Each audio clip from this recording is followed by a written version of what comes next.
The Office of, it's EOLERO, Office of, Independent Office of Law Enforcement Review and Oversight. And I actually did this 3 years ago and then they eventually hired Jerry Threet, and he has resigned. And so I've been asked to sit on this panel to hire the next, I guess he's the director, I forget what his title is, the director of this office. And just, you know, related to that, both Commissioner Perez-Velez and I have sent you a link to the report that the director had issued, the 2017-2018 annual report. And I think you'll get an idea if you look at it of just the tremendous amount of work that he's had to do and the challenges that he continues to face with the sheriff's office. And actually, those are attached. The emails are attached to the packet. I think I've talked to the chief, and we plan to have a demonstration of the body-worn camera with the iPhone at our January meeting next January. Is that done? Well, the commission will soon be approving the schedule, so. Oh, okay. Yeah. Yep. And that is it for my report, and I'm going to move into the prioritization tasks, unless anybody has any questions about anything else. Okay, so what I had emailed you, and then I have tonight handed out basically the results of everybody's responses, and thank you all for engaging in that exercise. So from the bottom up, the table 3 is, you'll get to see what individual responses were, and then table 2 sort of summarizes how many votes each task got, or what kind of votes, you know, from highest to lowest. And then table 1, the top page, we get our results as far as going by the weighted average on the right-hand column, putting them in order, basically, from top to bottom, most important to this commission as a whole, to the least. So I've talked to the chair about this. I think one way to use this information is to help guide the commission in setting its agendas and ordering its agenda. I don't know if there's any will or desire to maybe lop off a few from the bottom that realistically we may not get to. So I'm just put that out there. If anybody has questions, let me know. And I'm going to suggest for new topics that come up that are not like one-offs. For instance, Commissioner Calavita's item tonight, 10B, I'm writing a letter. I would consider that something relatively quick. But if there is another suggestion from any commissioner to further to agendize a new item, maybe we could think about having everybody assign it a number from 1 to 5. And maybe it's hard because you might have to have a little discussion before you figure out how important this is to you. But I think that I'm going to throw that out there as something you might do.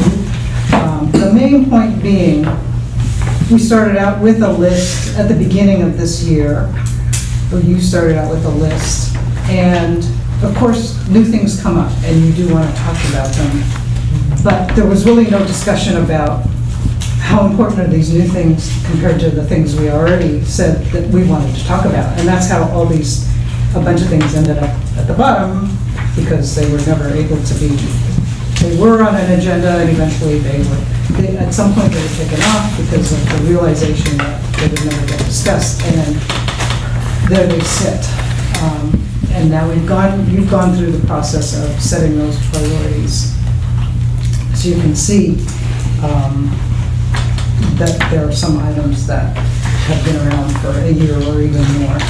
Then you're going to have some items, for instance, when we get a report back on June 20th, 2017, actually use of force, there's nothing pending right now, but eventually we're going to get it. And that, I had a suspicion that was pretty important to everybody, so that's why I put it here. But there are a couple items you're going to get, and we're going to get information back on it. And we're going to need to figure out how to prioritize those. So, any questions? Okay, that's it for me then. Thank you. Thank you. Chief, your report. Thank you. Let's see, I guess to start with staffing, we're at 164. We are going to bring on 4 people into the academy that starts in 3 weeks. The process of getting them on board and hired has been underway, and we're headed towards that. In the meantime, I have just received a resignation of 1 person, and I have 2 others who are sort of scheduling retirements. I haven't got it formally, so I don't know where they are, but you know, the struggle continues. So I think we have 4 coming into academy. We've got a strong 3 lateral officers in process that hopefully will end up, which is good for us. They tend to be trained faster, and the experienced officers are a welcome addition as we work on the staffing. Our recruitment team is working really hard. They hosted the first ever we had information day, where typically when we are doing a recruitment for entry-level officers, those who have applied are invited to come out ahead to check out the physical agility test, to ask questions of people, to interact with officers, ask questions about academy and those sorts of things. And our team suggested we just make it open for everybody, so that anybody who wanted to could come out and check that out. You know, from talking to people, they know that sometimes people are concerned about the agility test alone, and so we're trying to create a situation where we can address those concerns in a really meaningful way, like, come on out, check it out, sign a waiver, you can run through it. If you don't make it, you can know where to improve, and I think that's a solid way to communicate and engage with people who are looking at us as possible department to join. And I'm aware of, I have an officer whom I hired who actually came out and did not accomplish it, I would say 8 months or a year ago, and really was motivated and did really committed themselves to regime, and apparently flew over the wall.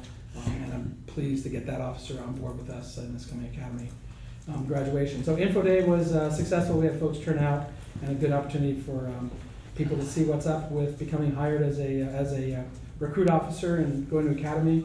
We did our best to publicize it as well. So it was in our recruiting team has Instagram. We put out on our social media, on Twitter and so forth, to encourage folks to come and check it out. So in terms of engagement, also just this last week we had Top at the Top at Sweet Adeline's. That was a nice event Saturday morning. Saturday afternoon, I met with the local chapter of the NAACP at their monthly meeting, and had a really productive talk with that group, and that went on for sort of close to an hour and a half. We talked about a wide variety of issues, and I feel like a real good first step in terms of really engaging with the board and the folks who come for the monthly meetings of the NAACP. We're committed to continuing to meet with them. They've offered to host kind of community meetings and to facilitate, or to host, and maybe we can facilitate with other folks as well. But I would like to have some community meetings that are engaged, where people can talk about, people from our neighborhoods can talk about what they would like to see in policing, what their concerns are about policing, where they're free to express concerns and perspectives, and where we have officers who can hear that and can respond back, or get into conversation, more meaningful conversation, maybe kind of on a smaller scale.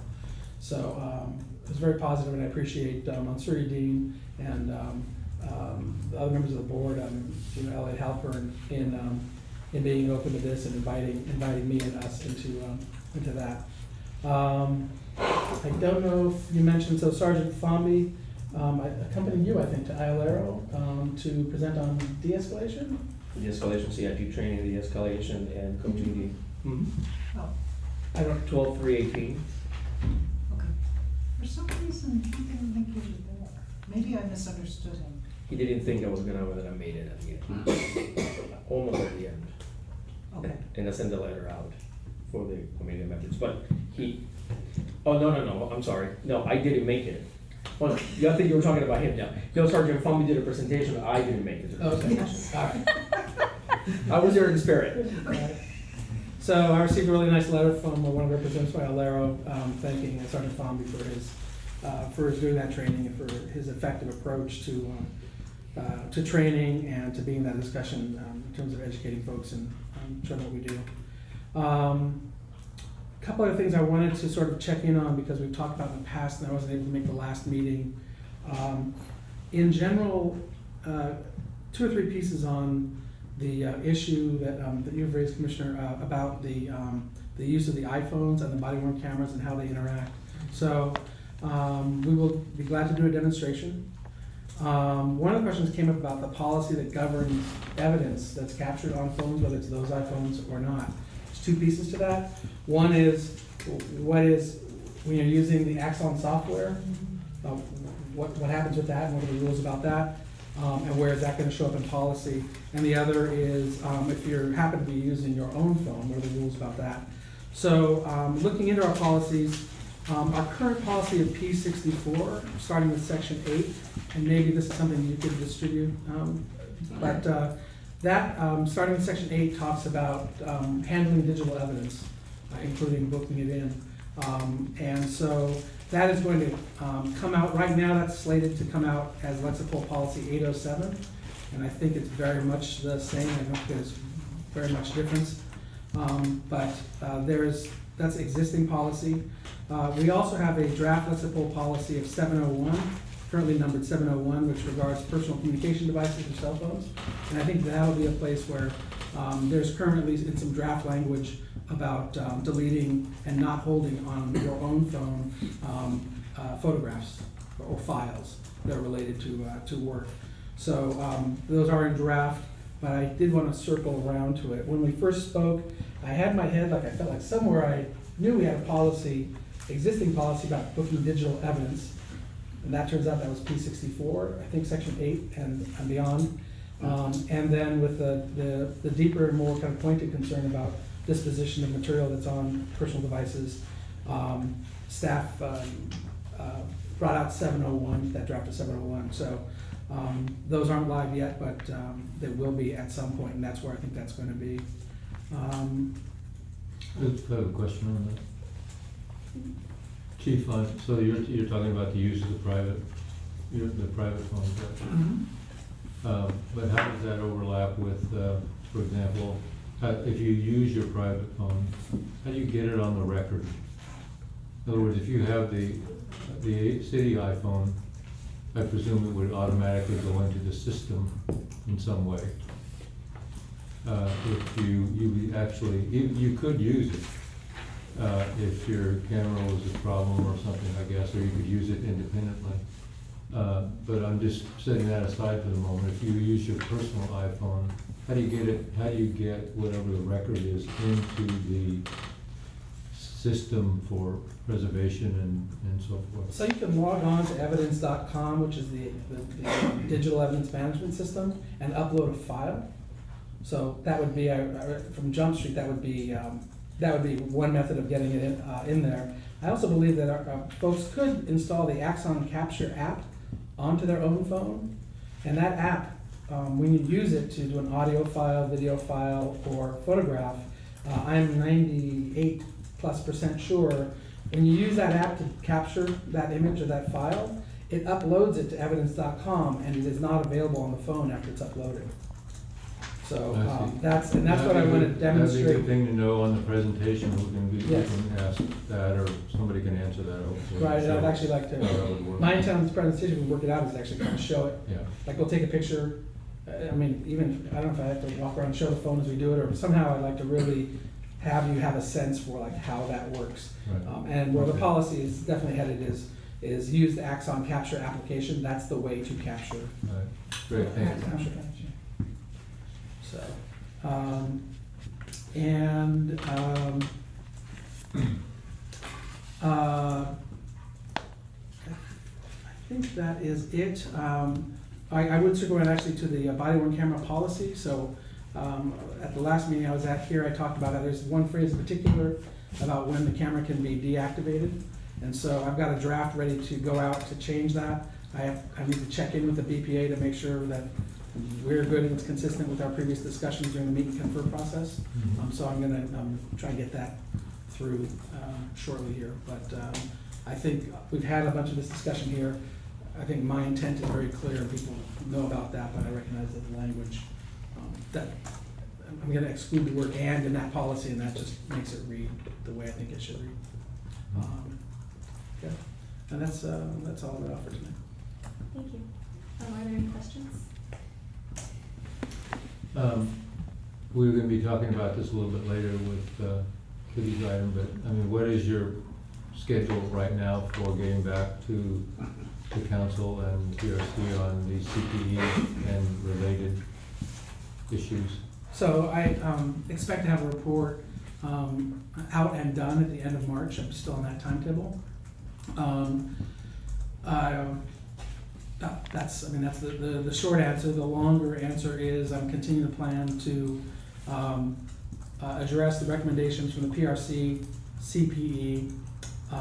PRC, CPE, Councilmember Harrison has a related item with recommendations, and I intend to address those.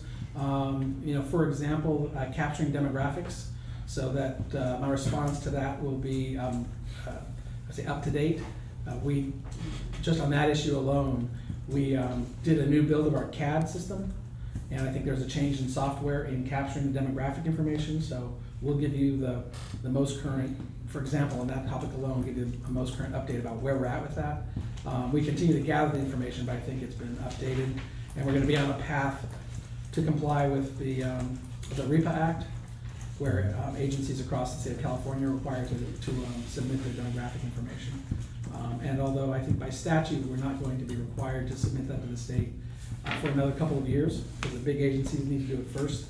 We're gonna make sure that we can show you that we're on the path to compliance for that. And if we can work it out and they'll receive the data ahead, we won't hold back as soon as they can receive the data and we've got our data squared away. Okay, thank you. I have a follow-up question on that. So in responding to those recommendations, you say you have your final report. Will you be in, I'm sort of new at this, will you be in dialogue with the BPA in the process of that? Like when you do your final report, will that then initiate a dialogue with the association, or will that have concluded? I assume some of these recommendations would require discussions. Some may, and I will likely be discussing it ahead with BPA. Okay, so when the report comes out March 31st, that will be the final. Well, that report is kind of yet another step towards continuing to gather, analyze data, for example, and consider what changes need to be made or should be made. Right, but when the report says we will do such and such and such and such, you will have already conferred with the association? I don't know, and I can't bring them up in my head right now. Okay, Well enough, I don't want to give you a Just faulty wondering, answer. like, if that's gonna extend that timeline beyond It could be, and for sure, the report is not gonna be, here's the 12 things and we're doing all of them. There's gonna be a mixture of oh, yeah. what they are. And some of them are similar, so it may be that there's a similar recommendation across all three. And then the other piece that we haven't added is our own staff's input about what we could or should be doing as well. And that includes areas of community engagement and dialogue. So the NAACP meeting, for example, we discussed some 2018 data that they had pulled off our open data portal and had already looked at. I think that there's going to be dialogue possibly before or certainly as we continue with both folks from the NAACP who are doing their own data analysis, and Councilmember Harrison has proffered money in the budget to bring in a consultant to do more data analysis, working for us, and I intend to exercise that to get an analyst on board who can help us go through the data. And ultimately, that's a discussion and a ultimate public presentation and continued dialogue, I think. Any more questions? Chief, there's been a few, I just wanted to follow up on some requests for information. So that, some time ago, I think it was October 9th, I think Ms. Lee sent a letter asking, we've asked for the source documents for the inventories of munitions from August 5th. Any luck on that? Any possibility of getting that information? Actually, Does it exist? I'm working with the city attorney now. It may be that that we're not going to give the source documents for that. Because they are protected in terms of PRA, and you're actually not mentioning that you've also submitted a PRA. Yeah. I want to sort of finalize that out, but they can tend to be planning and showing tactics and preparation of people that are not subject to PRA. So they exist, but as disclosing to the public, that may be another matter. To be clear, I mean, maybe the problem is that I'm not understanding what you mean by an inventory, because what I thought the recommendation from the Black Lives Matter report and such was that in order to be able to know what outside agencies are bringing in, and to know what is used in the course of a protest, that a before action inventory would be done, and then after the action inventory. So the request wasn't for any planning documents, wasn't for any even evaluative. So how is that inventory conducted?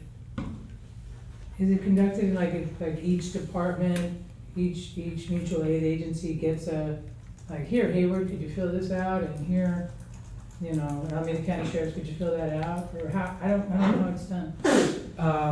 Incoming mutual aid, I believe incoming mutual aid give that information to our people as they come into an operation. And so I'm just assuming that there's some kind of form or document or some kind of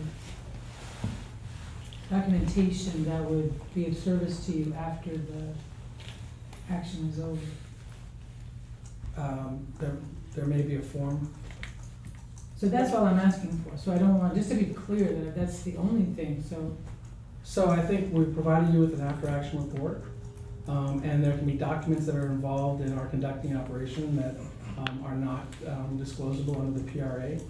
They tend to may provide information that is protected under the PRA, and that's what I'm discussing with the city attorney. The other question I had was, we had asked for training materials relative to the body worn cameras, and sort of the specs on what you all have. Right. Did we? That was kind of why she sent a letter to you. Did we not give the PowerPoint? You gave us the PowerPoint. The PowerPoint But that the I trainers believe the use? request was for the actual documentation from the manufacturer.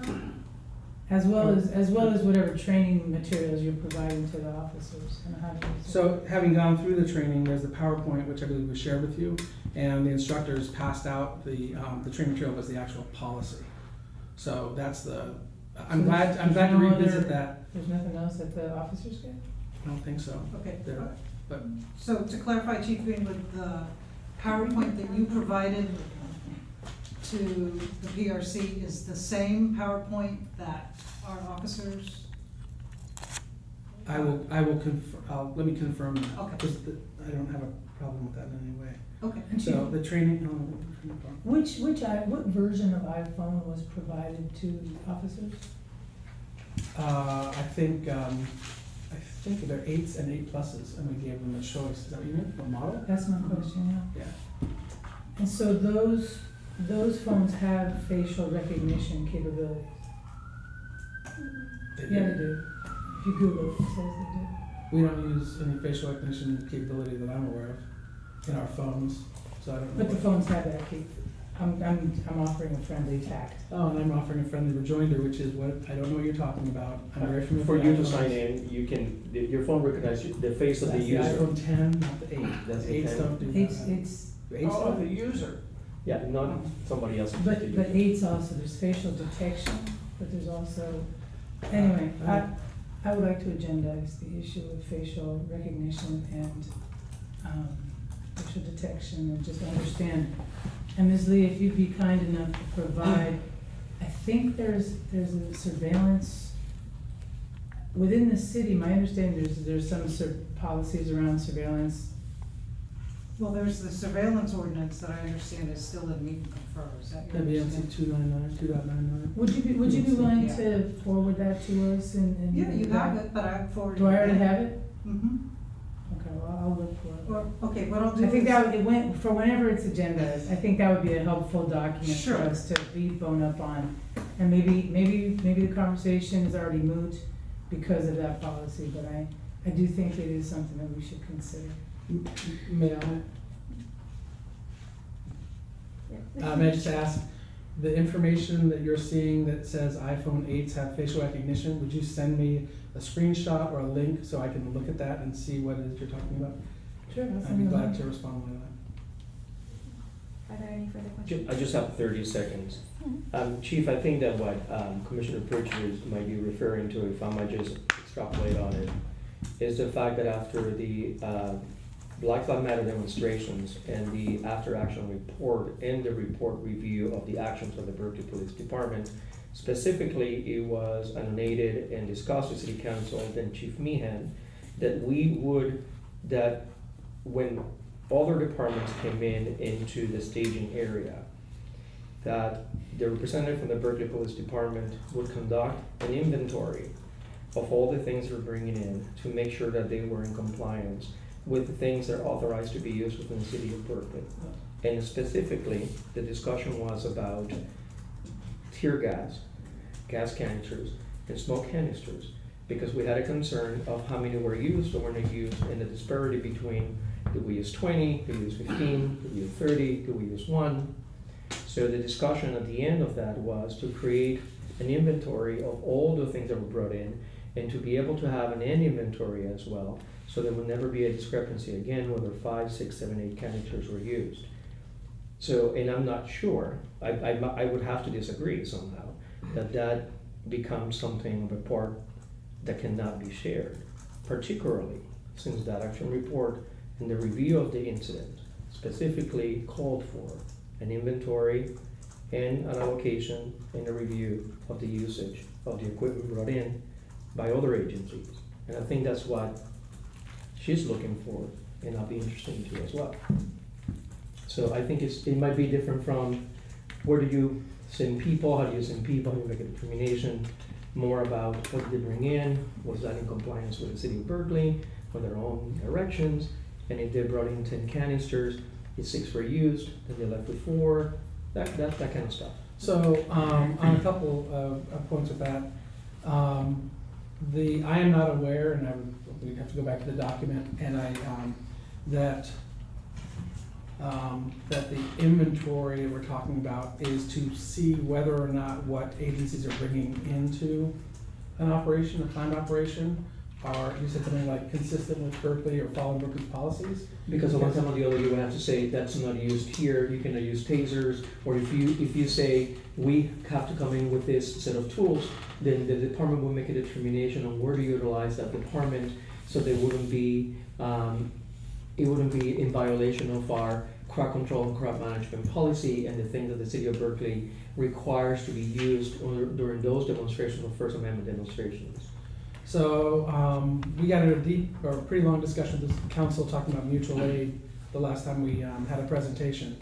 Other agencies may bring in whatever equipment and training and procedures that they use, and we do not in the mutual aid structure limit or keep people from using the tools that they use. They, as an agency, are responsible for that. Where we do our work is in pre-planning so that the mission is understood by everyone, and if we have concerns about some type of tools, that we can have the discussion.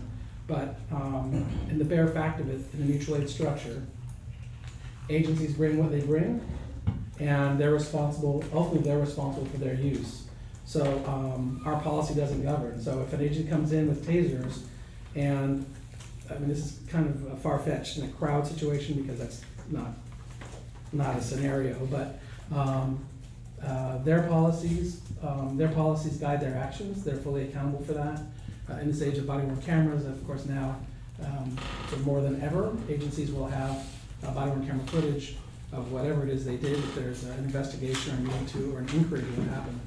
But I just want to make it clear, the mutual aid, the rules, the way mutual aid works, does, an element of that is not that we inspect people for what their equipment is. They bring their equipment, they bring their tools, their training, their policies, and we make an effort on the front end.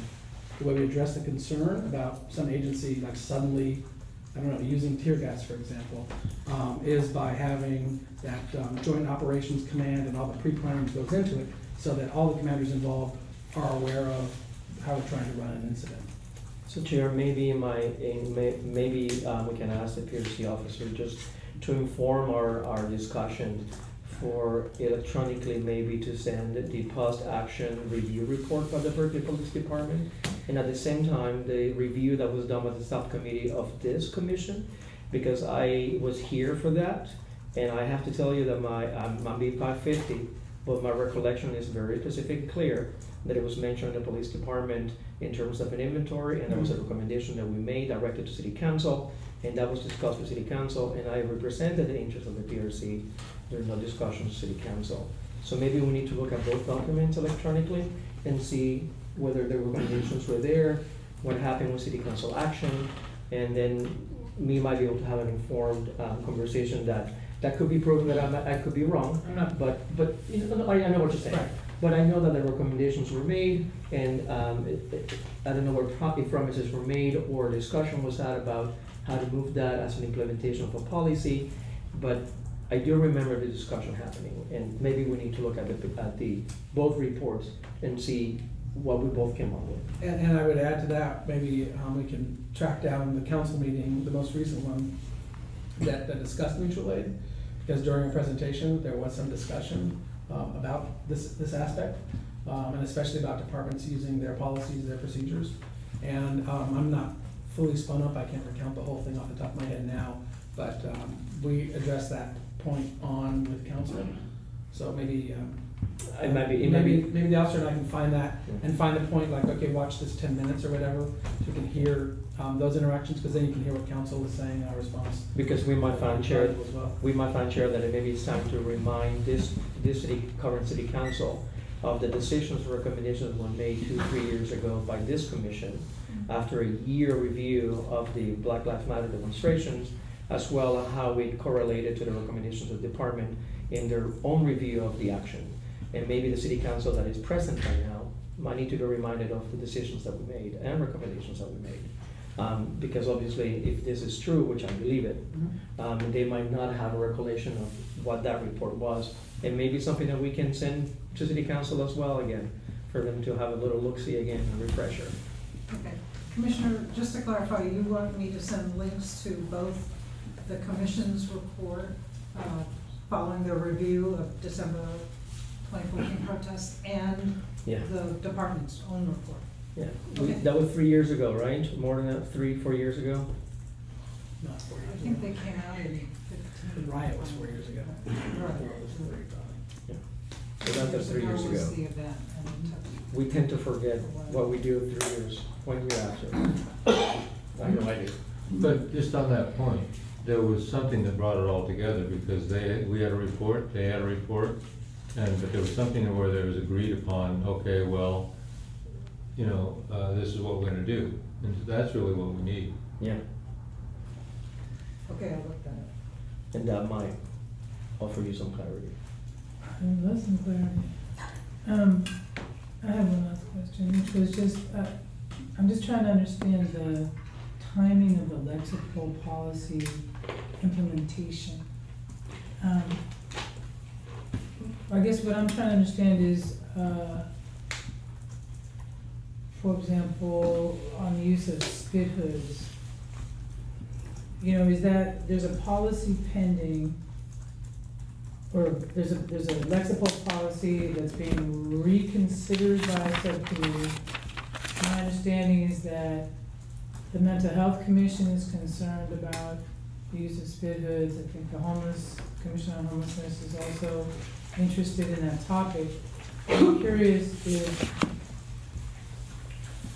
just how you hold this whole process. Are you going ahead and just considering these lexical policies implemented once the BPA has signed off on them?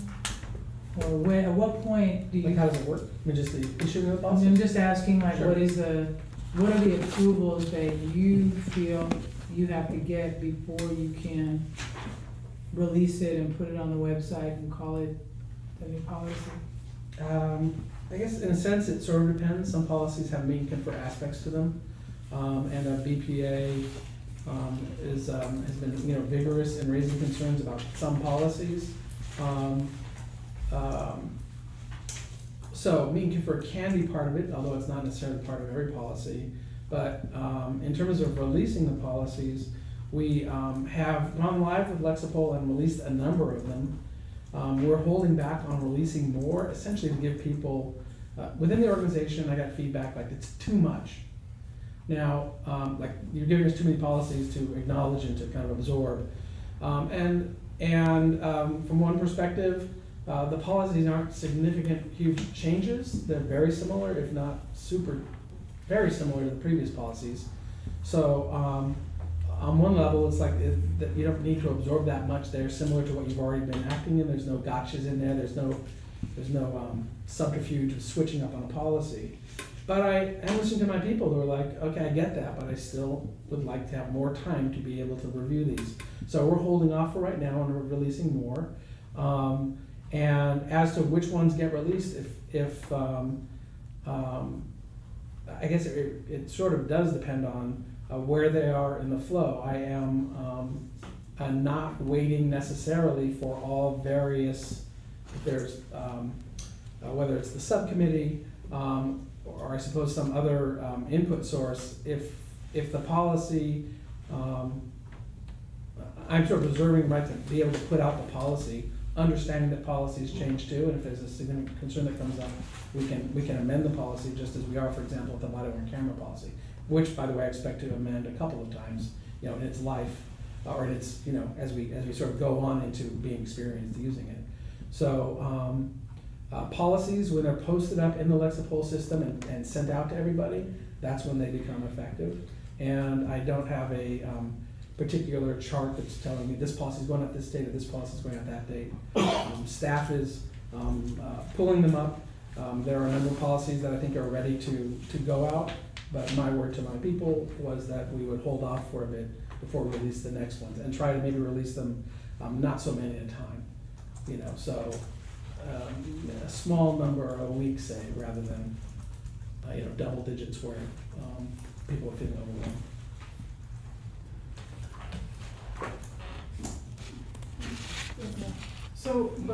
So the Lexipol policy with regard to spit hoods, I guess I'd like to step back one step back from that and ask that the use of the spit hood itself is a foregone conclusion, and now what you're working on is the details of how it will be used. Is that's a question actually. Spit hoods are being used, Uh-huh. and as far as I know and understand, they're being used appropriately, not only by police, but by Berkeley Fire and by police and fire and EMS responders everywhere. And how long has it been used? spit hoods have been, a long time. I I don't just know. did a little research and found that in various parts of the world, they've been declared a human rights violation and that they are no longer being used. Anywhere in the United States? No, in the world, Well, the United States, though. In- right? I'm concerned with constitutionality in the United States. There's been a debate in the United States, and I don't know if they've been prohibited in various places, Yeah. but there have been human rights organizations around the world that have declared them. So I it- just want to say, I agree with, I mean, I don't want to go on too long. I agree with the fact that the use of a split hood is a significant thing to keep in mind, and that they not be overused, or like the instant go-to thing, like put a split hood on that person, Right. maybe because they're just not cooperating somehow, or in any way to disrespect, demean, or dehumanize anybody. So, is it a foregone conclusion that we will use split hoods? Based on what I know and what I've been exposed to, and I'm glad to try to gather experts to come to talk to the PRC about it. Spit hoods will be something that can be used. They're also used by the fire department, the Berkeley Fire Department, based on what they're dealing with as well. So, and I of course don't control them, but I guess to be totally honest, I see spit hoods as a tool that has a place for use, with sort of due diligence and caution and care.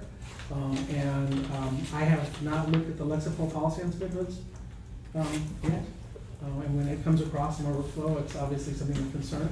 And in fact, I would think that given the fact that the commission is keyed on that should be something that gets promoted to the extent it can in the subcommittee, just so that it gets looked at. And I can talk more about when we get to the subcommittees. I can talk specifically Yeah. about H6, which is handcuffing, well, 247, it's under handcuffing. All right, I hadn't realized that it's considered a human rights violation in so many parts of the world because of the, Sure. Like any tool, I think tools can be used in such a way that they they would constitute a human rights violation. and I was just kind of searching for alternatives to that, given the need to protect the officer, thinking there must be some alternative. But, I'm not sure what's out there. I think they've developed over time. I'm sure that what we use is the result of an evolution of a product, rather than, I don't know, a bag, just a bag. Okay. So with that ends the time, I'm gonna ask that we move on. Yeah. Okay, moving on to the subcommittee report. Thank you, Chief. Thank you. Subcommittee. So I guess on that basis, I would move that we dissolve the subcommittee. Unless there's any chance that we're gonna get some information. If we're not, I mean, I guess, Commissioner Sherman and I are the only people on that subcommittee. What, if we were to meet, I would ask that subcommittee to, ask for information, because we can't, we are not in a position where we can monitor police involvement in homeless encampment raids. I don't know how to do it without access to information, without access to after-action reports, and without being allowed to get close enough to the scene to actually record for myself. So I welcome your suggestions about how to proceed, because I don't know how to proceed.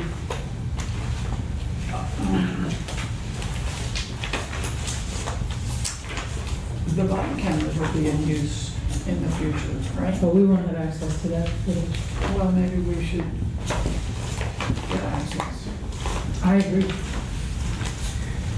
I don't know, I'm stumped as how to do it. We've been stonewalled at kind of every juncture.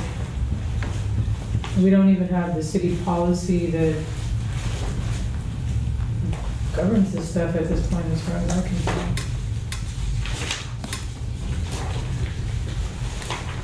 So are you moving to dissolve the subcommittee, or do you want to figure out how to move forward?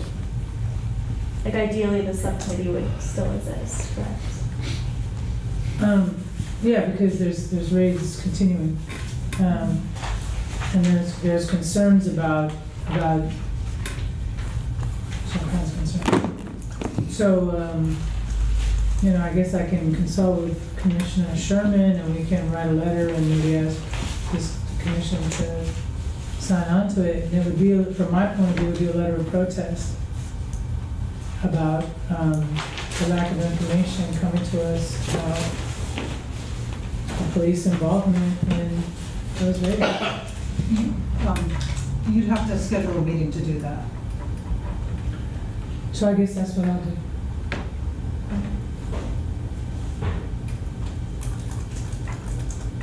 Is that it? All right, and the prioritizing safety for sex workers subcommittee is meeting tomorrow? Yes, okay.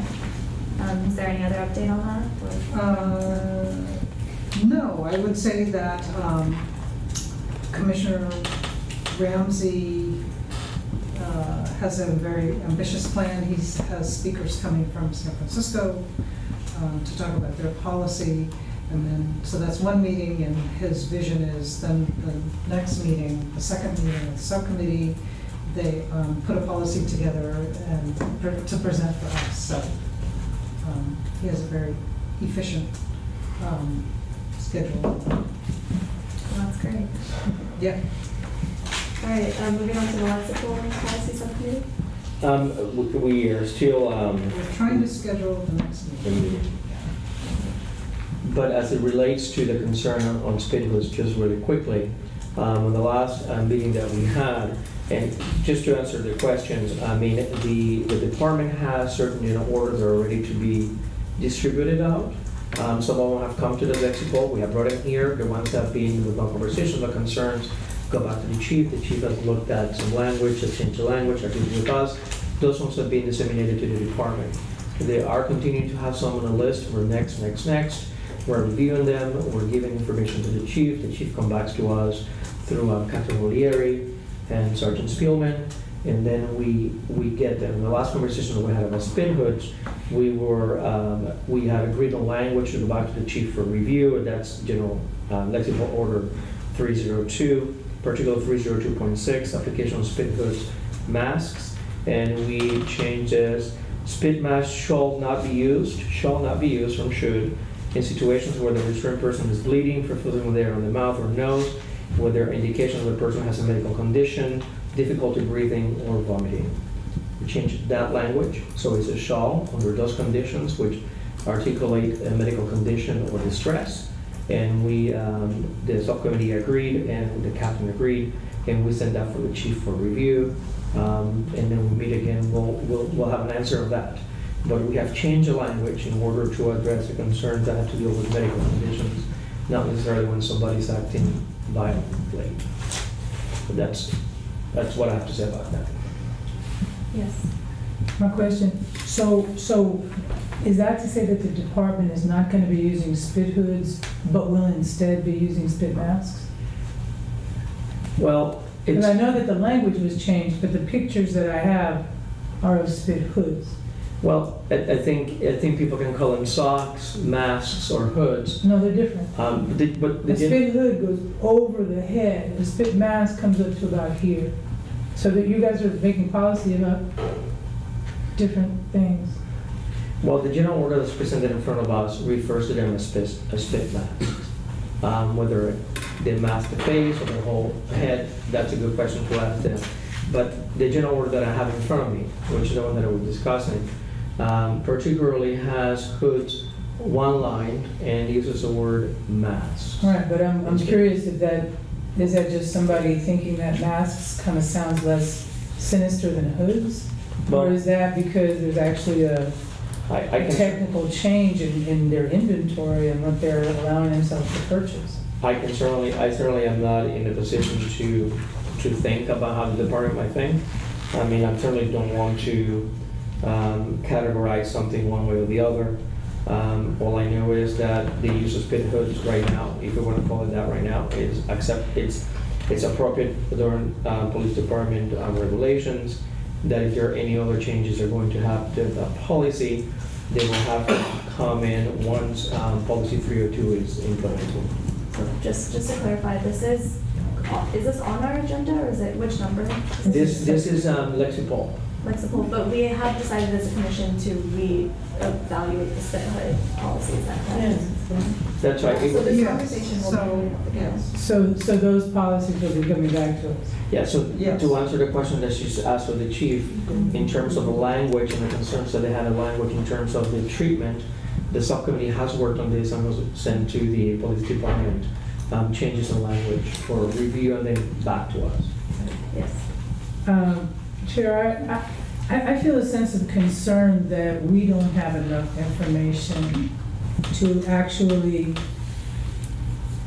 make policy on this issue, which is what we're being asked to do without benefit of any kind of professional advice, any kind of.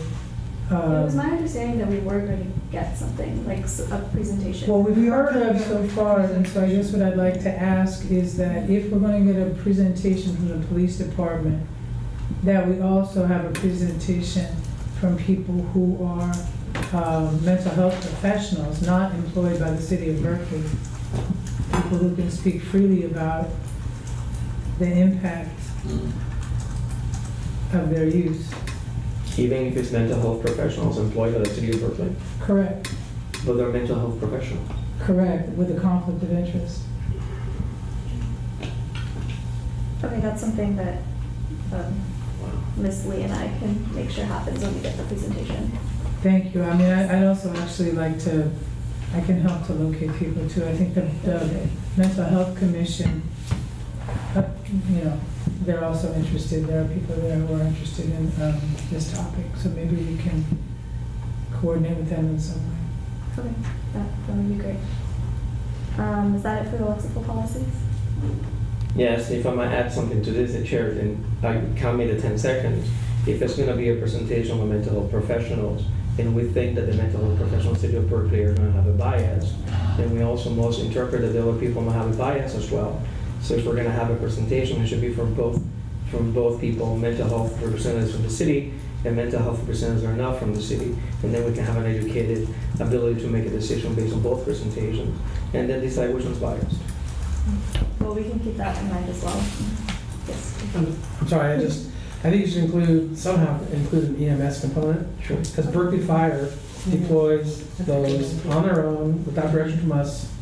I don't know what, and I just feel like they should be a voice at the table, because in the context of the discussion, to understand, that's another voice at it. And so I would suggest that we figure out who that resource might be. Frankly, is there somebody from, like, I don't know, a health officer from the county or something? If something that doesn't necessarily be, well, I think Berkeley Fire I would like to have them there to understand, but also maybe there's some further out source on that. Thank you, yeah. Yeah, the county health officer. Okay, so that's it for the subcommittee report. Moving on to old business, we are starting with item 10A. We're moving to 10A. Yes.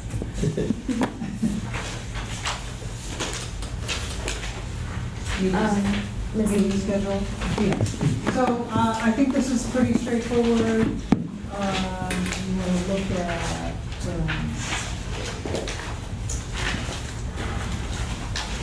page 29 of your packet.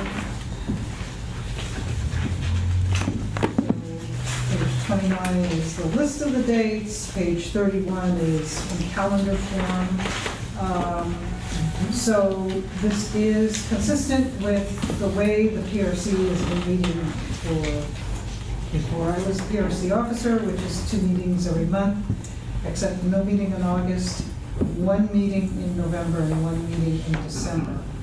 The one thing I want to draw your attention to is September, where staff is proposing that you meet instead of the 2nd and 4th Wednesdays to meet on the 1st and the 3rd.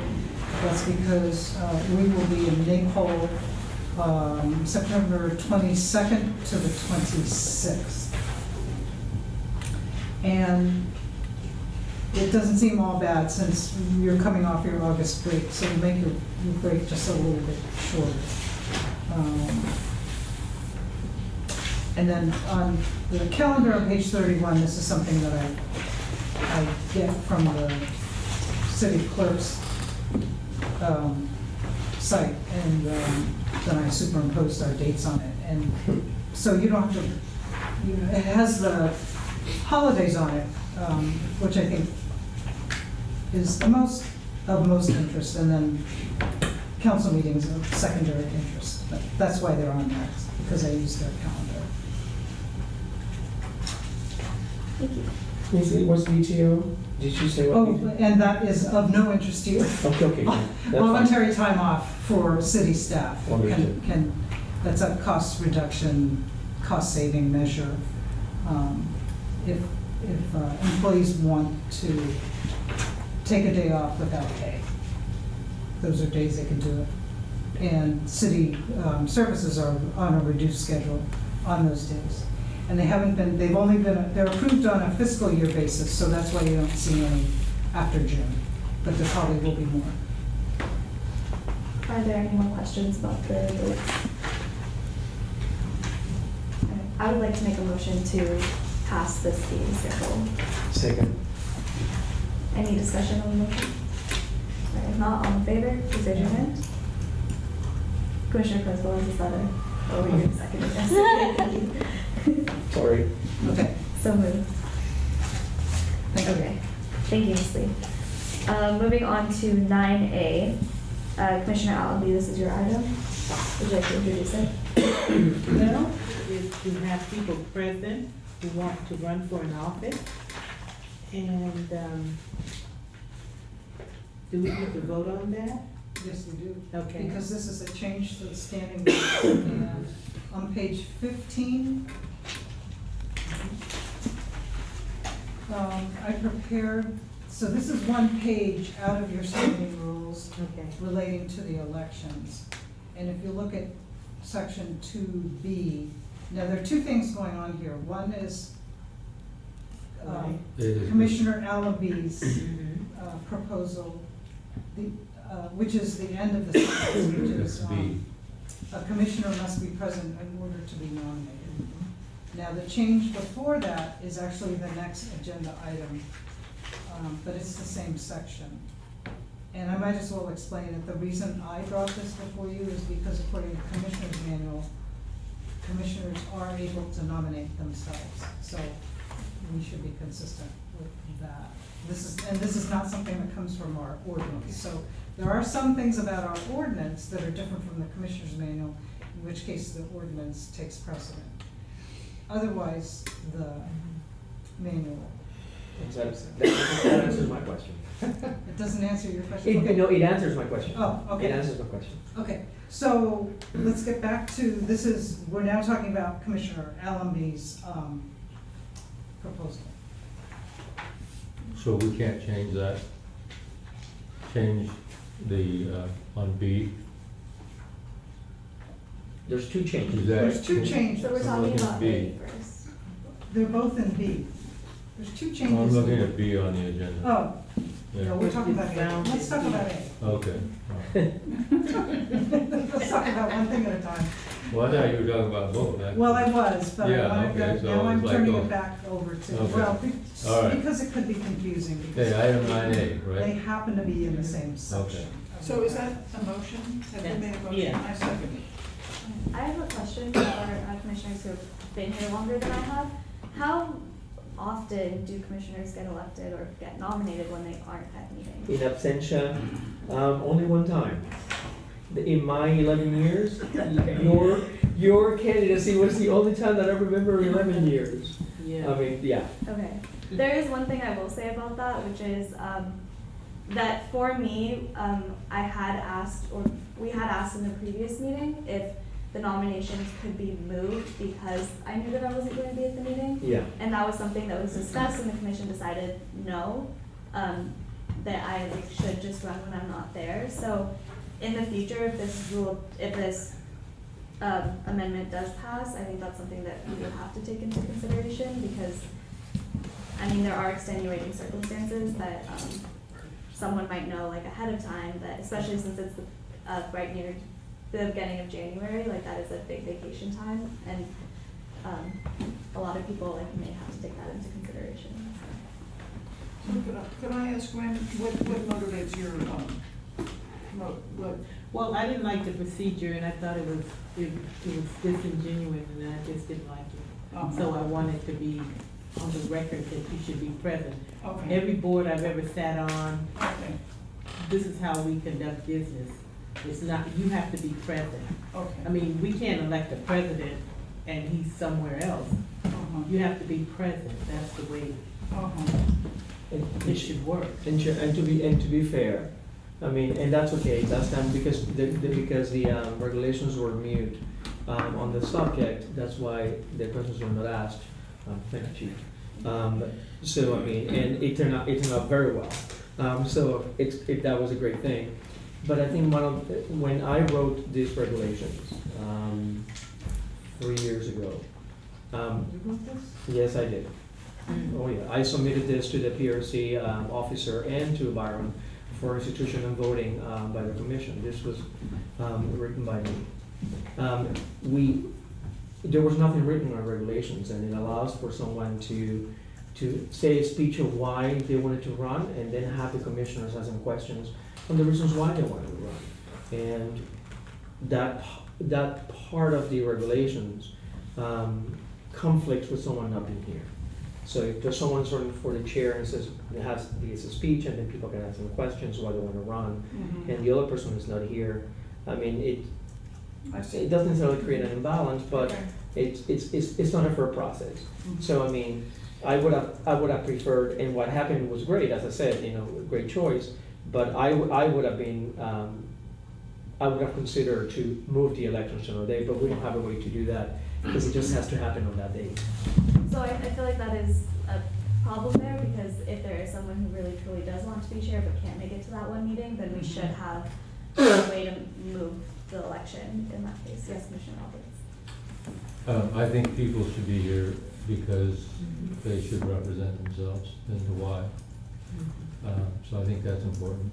And in terms of moving the meeting, because that did come up, it's a slippery slope, because you might not be here for the designated meeting, but somebody else might want to run that couldn't be here for the next meeting, right, and that you moved it to. And so, to me, it's like you set the meeting, you have the vote, and you're done on that day.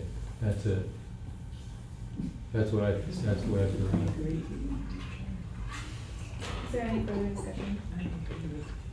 I do have one more point to be made, and I hate to be devil's advocate just because obviously I was elected when I wasn't there, but I do feel like this policy, as a student, someone who doesn't have housing in Berkeley from the months of December, Saturday I get kicked out of my housing and I don't get it back until January 15th. So for someone like that, it is pretty difficult for me to get up here in January, and just want to keep that in mind, that I feel like hopefully there will be more students on this commission in the future, because I know that students have been part of this commission in the past, and I think it is a valuable voice to have.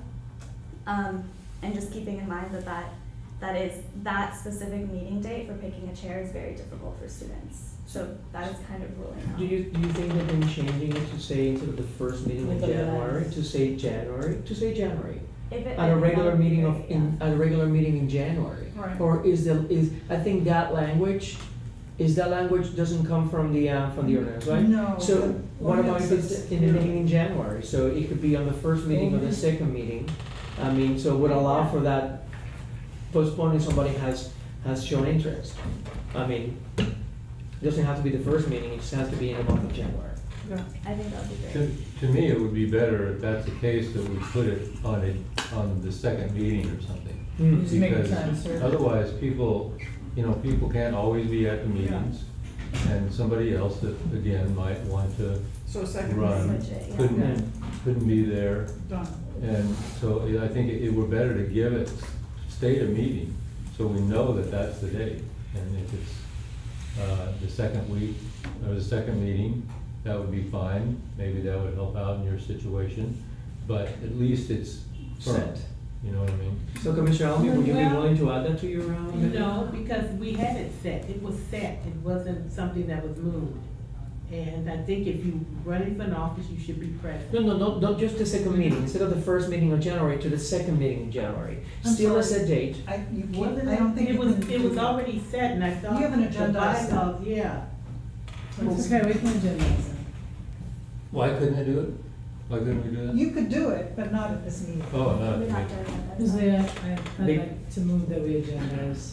Well, then that's the problem with it, that's Then it would go specific. again. It would have been better to agendize changes to the rules on elections proposed provisions. And that would have That's all created right. another problem here. So we're creating So our own that problem, means but we- it's Yeah, too we are, specific. because then we have to. We had this problem before. Wait, I'm sorry, I don't understand this. Because we're so specific, then we're just pigeonholing ourselves to only the two changes that are annotated instead of just, Can we do a consideration of our standing rules? we have to By the vote on, time we we have to have- vote on the changes that are here and then bring a change some other time for the second one. So Ms. Lee, is that being agendized, the second one? Do you want me to agendize that for the Yes. next meeting? Okay, For the change, Yeah. first to the second day, right? yes, sure. Okay, So that's January. We'll take that up. so that'll be. It'll be on a next different meeting. chair. It's 5 votes. It was 5 votes Oh, and and abstention counts. It's Oh, I the- see. I don't believe know. it's majority of I'm sorry. considered. Even for the being 4 against 1, no, 1 abstention, it passes by majority Okay. of the consensus in the board. And just for your information, according to the ordinance, a majority of the appointed commissioners is a quorum, and only a majority of those present are needed. So theoretically, you could have, if you only have 5 people showing a meeting, Yeah. theoretically, 3 people could. Okay, that sounds, yeah. We try to change on the changes to the ordinance. And that's something different from other commissions, just FYI. All right, Well, yeah, that's right. So, okay, what's next? other commissions want a majority of those appointed. Wow. Okay, 9B, which is what was brought up by Ms. Lee earlier. Right, so this is in the same section of the, of your standing rules. And again, it's, the reason that I have brought this forward is so that your standing rules are not in conflict with the Commissioner's Manual. Good idea. And by the way, Commissioner's Manual is something that is adopted by the council, so it is their policy. It's not a staff. So moved. Do we need to vote on this? Second. That is a change. Is there any discussion? If not, all in favor, please raise your hand. So unanimous. Okay, thank you. And then I believe we moved 10B. Right. Yes. Yeah, so 10B was a draft of a letter I composed, and I'd like to make one. So it says to please review commissioners, but that was because I wanted it circulated to you, but in fact, it's to the Berkeley Police Department with a CC to, So just to make sure everybody knows, this was the last piece of paper handed out today. Yeah. with a CC to the Berkeley City Council. And my motivation in doing this, so basically the letter says that the PRC more than a year ago spent many hours writing an analysis of and recommendations for addressing issues of racial disparities in police civilian encounters, and it had 18 recommendations. Then the CPE came out with its own report 7 months ago in May, and the Berkeley City Council unanimously requested a response to that report from the police department, including their plans to implement changes by September. And September came and went. And so I understand now that, in fact, the police department will submit its report about these recommendations on March 31st. But my motivation in writing this to the police department and with a CC to the city council is to reiterate our commitment to these recommendations and to getting a response from the police department. And also to let the police department know and the chief know that we are eager to collaborate on this. That it seems to me that what we're going to have is one monologue followed by another monologue coming out on March 31st. It seems to me between now and then, we should have some dialogue. And I have listed 5 recommendations that, in this letter or memo, that were shared common between the PRC report and the CPE. So these 5, it seems to me, are critical to trying to get a handle on what is going on here with these racial disparities that seem to be so stubborn, and so that we can address them. And I want to stress to the chief and to others in the department that Berkeley has an opportunity to be first in the nation to significantly address this issue. We're already, apparently, according to the CPE report, doing better than most places. We have a climate in this town that we could be on the map about this issue if we put our minds to it, and our hearts in it, really. And so that's the motivation for me sending this to the police department, simply to nudge them to say, this is our it's my number one priority. I see for, it's up there high, top 3, I think. And that we're eager to collaborate, not just have a series of monologues like it's been going on. So I'll move it so that we can discuss it. Yes. So I'll move the acceptance of the, I'll move the letter to be sent to city council, no city manager? Oh, could be city manager too, yes. City council, city manager, and the Berkeley Police Department. Yes. On the status for Commissioner Calavita on the CPE report and status of reporting and changes report to be sent to city council, city manager, and the Berkeley Police Department. I didn't get what you said about changes. So let's make it simple. I'll move for us to accept the letter from Commissioner Calavita to be sent on the CPE report, general, to be sent to city manager, city council, and the Berkeley Police Department. I'll second that. One question on that. Because I heard Cootie say that she wanted to send it to the police department and copy the others, right? So we just need to make sure that's, Or maybe we're just clear on that. to all Because three, it's I one don't thing to care. send it to the department and reach out to say, we're willing to Yeah. work with you. It's another thing to send it to the council and sort of CC everybody else, because it looks like we're No, I want to taking send it it, directly to the council. So I just wanted to be clear on who it would go to and who it would I'm get proposing CC. we send it to the police department with a CC to CC the to council the and the others. city manager. Yeah, Yeah. is that what I would you do do? Yeah, that's what I thought I said, City yeah. manager, she manages the city and she knows the police. What's that? I would send it to the city manager and then CC the. Well, what I want to, the thing is, what I really want to say to the chief and to the department, that we are eager to collaborate. And I don't want to send a message that we're going around their back to send it to But someone she else. oversees the police department in the whole city. Well, I So know, that's so why therefore she should be in on this Yeah. dialogue we're having with them, but I think it ought to go to, because Chief Bing was the one who said, we'll give it to you March 31st. And, I'd like to say that we want to start working on these 5 things as soon as possible, and that we're eager to collaborate. And this is not a gotcha moment. This Right, is something right. we collectively want to figure out. And I think everybody agrees we want to figure it out. So you intend it to be a communication Oh, my from the hands. commission? I'm sorry. Go ahead. Yeah, Go ahead. Commissioner Fisher. I wanted to check in on collaborative dialogue.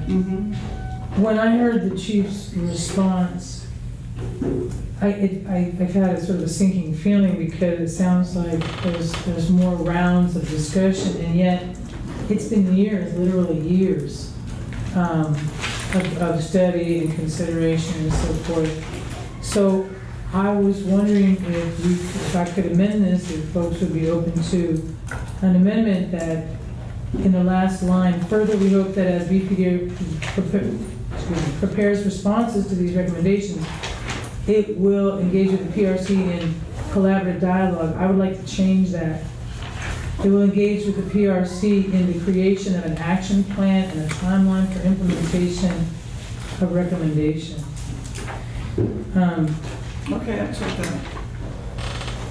But I don't think that we really need to get into, I think that's a good Sam, what do you change. think? Yeah, I think that's a good change, and I accept it as a change. And I don't know if we want to start changing all the wording or not.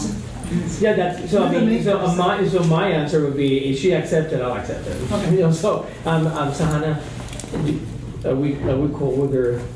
She has a change, she likes a change, so we have to accept it and then we're fine. Oh, I'm the seconder, right? Yeah. That's right. I'm the seconder. Yes, Yeah. I agree. Great, thank you. Okay. Could you, yeah, So did you just get the change? the creation, so strike collaborative dialogue. Right.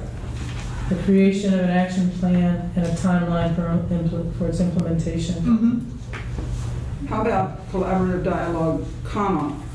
I want to stress the collaboration and the dialogue. Yeah. I really want to stress the Towards the dialogue. creation of, No, just collaborative dialogue, comma, creation of a action plan and and a implementation. timeline. Yeah, All right, I'll accept your amendment. okay, great. Yeah, we're Oh, I'm fine. very pleased, In the okay. spirit of collaborative dialogue. Yeah, I also just wanted to change these two things. I just feel like Berkeley has got to be the first in the nation to advance significantly racial equality in policing.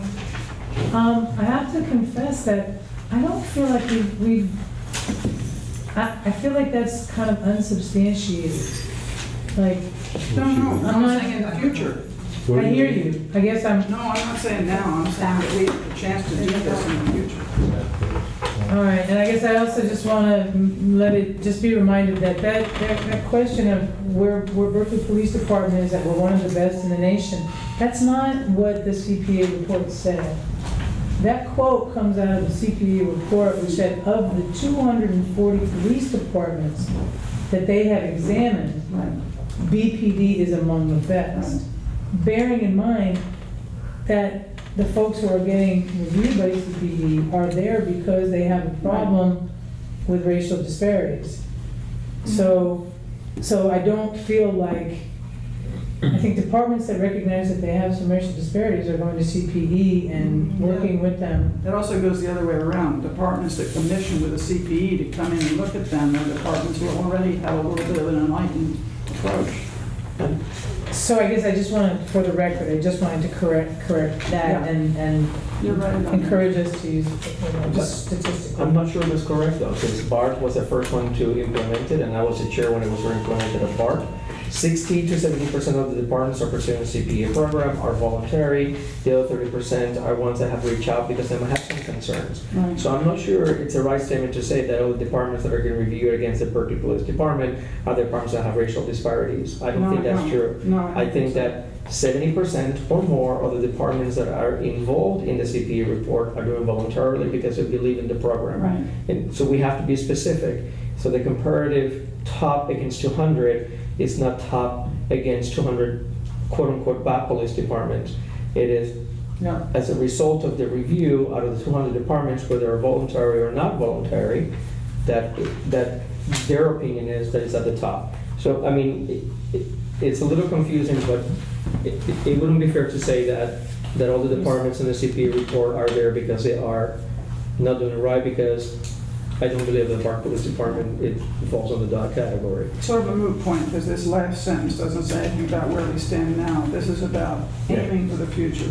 There's one change I'd like to make, though. I'd like, because I wrote this before I found out that there was a March 31st. So in the very middle, by taking up the following recommendations, I want to say by taking up as soon as possible the following recommendations. You see that, Ms. Lee? Mm-hmm. Okay. But, I'm sorry, what is the change you want to see? By taking up as soon as possible. Oh, yes. We're not just going to wait till March. Yeah. We're good. One slight concern that I have about this, and that is you enumerate the kind of the recommendations by both Yeah. agencies or both studies, the PRC and the CPE, in 5 items. And, you know, I don't want them to get confused that somehow we're substituting these Right. for the specifics, because we're not. You just tried to summarize them and put them all together in one basket. These were specifics. These Well, were specifics, then- some of them taken word for word. Because still they have an 18 Right. numbers, 18 Right, and items to address for us Right. and PPE and all And I that. How do didn't- we make sure? Yeah, They- and I didn't mean that this was an exhaustive list, that this is a starting point. Okay. Okay, the thing that would concern me is like if you're the chief and you're sitting down to look at the points that you need to address, what are they? These? Are they the PRC's recommendations? Or are they the CPE recommendations? I thought you were just trying to sort of put the ideas all together in one No, area. no, and maybe it should say, a good place to start would be the following. I didn't mean it would be exhaustive. Yeah, because there were a lot of things in our recommendations that were pretty specific, Yeah. and These we are were too. asking for results. Yeah. And, you know, we wouldn't want these to necessarily override them in some way. No. You see what I'm saying? Right, but these were taken, in some cases, word for word from, anyway. It could be a vaguer letter and eliminate the specific recommendations, Yeah. if that would please you more. One thing I was gonna suggest, it might help, but if you could do that, or you could possibly put in the paragraph above there now. But maybe this wasn't your intent, so let me just put it in there, because I thought maybe it was your intent.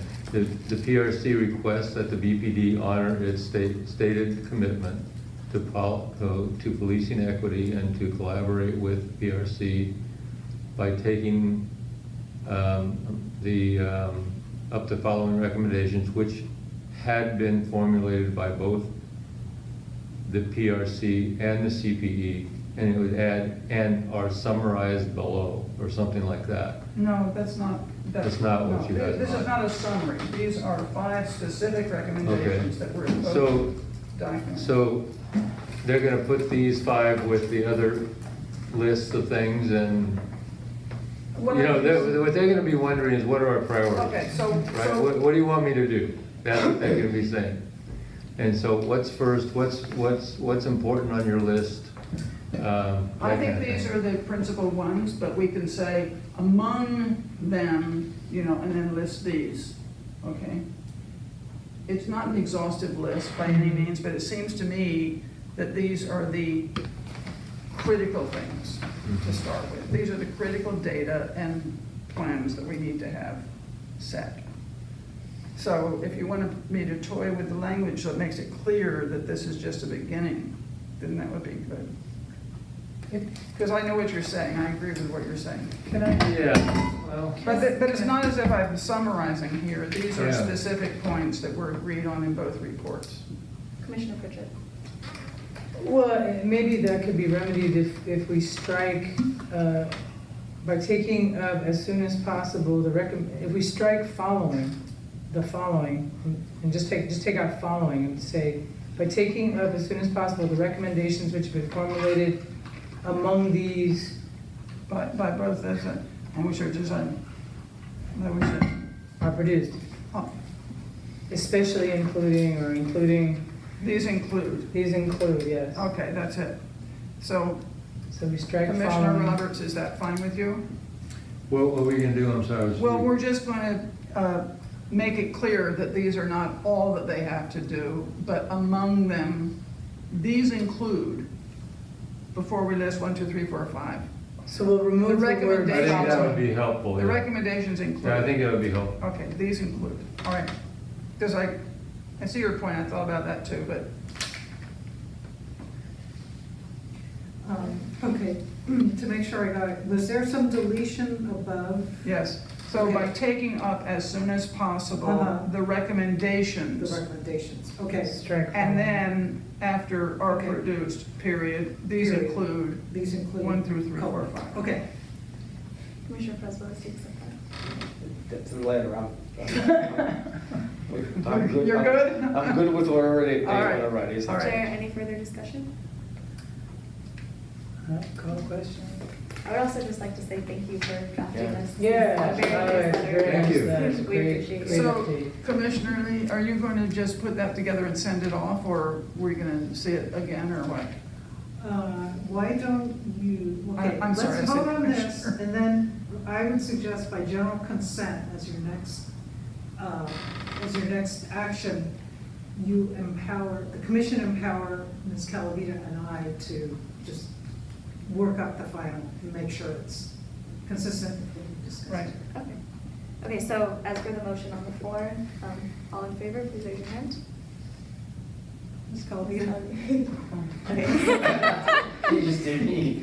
And then, as Ms. Lee just said, by general consent, can we empower Commissioner Calavita and the PRC officers to Yes, send this off? All right, great. Okay, thank you. nice one. And I think this is a good time for me to go with a stopping point. And again, I apologize for leaving early, but thank you for being understanding. Referral from city council. Yes, Yes. Okay, so we're in 9I. yes. Yes, and the materials are actually in the November 14th packet, Yeah. Oh, now they can bring them.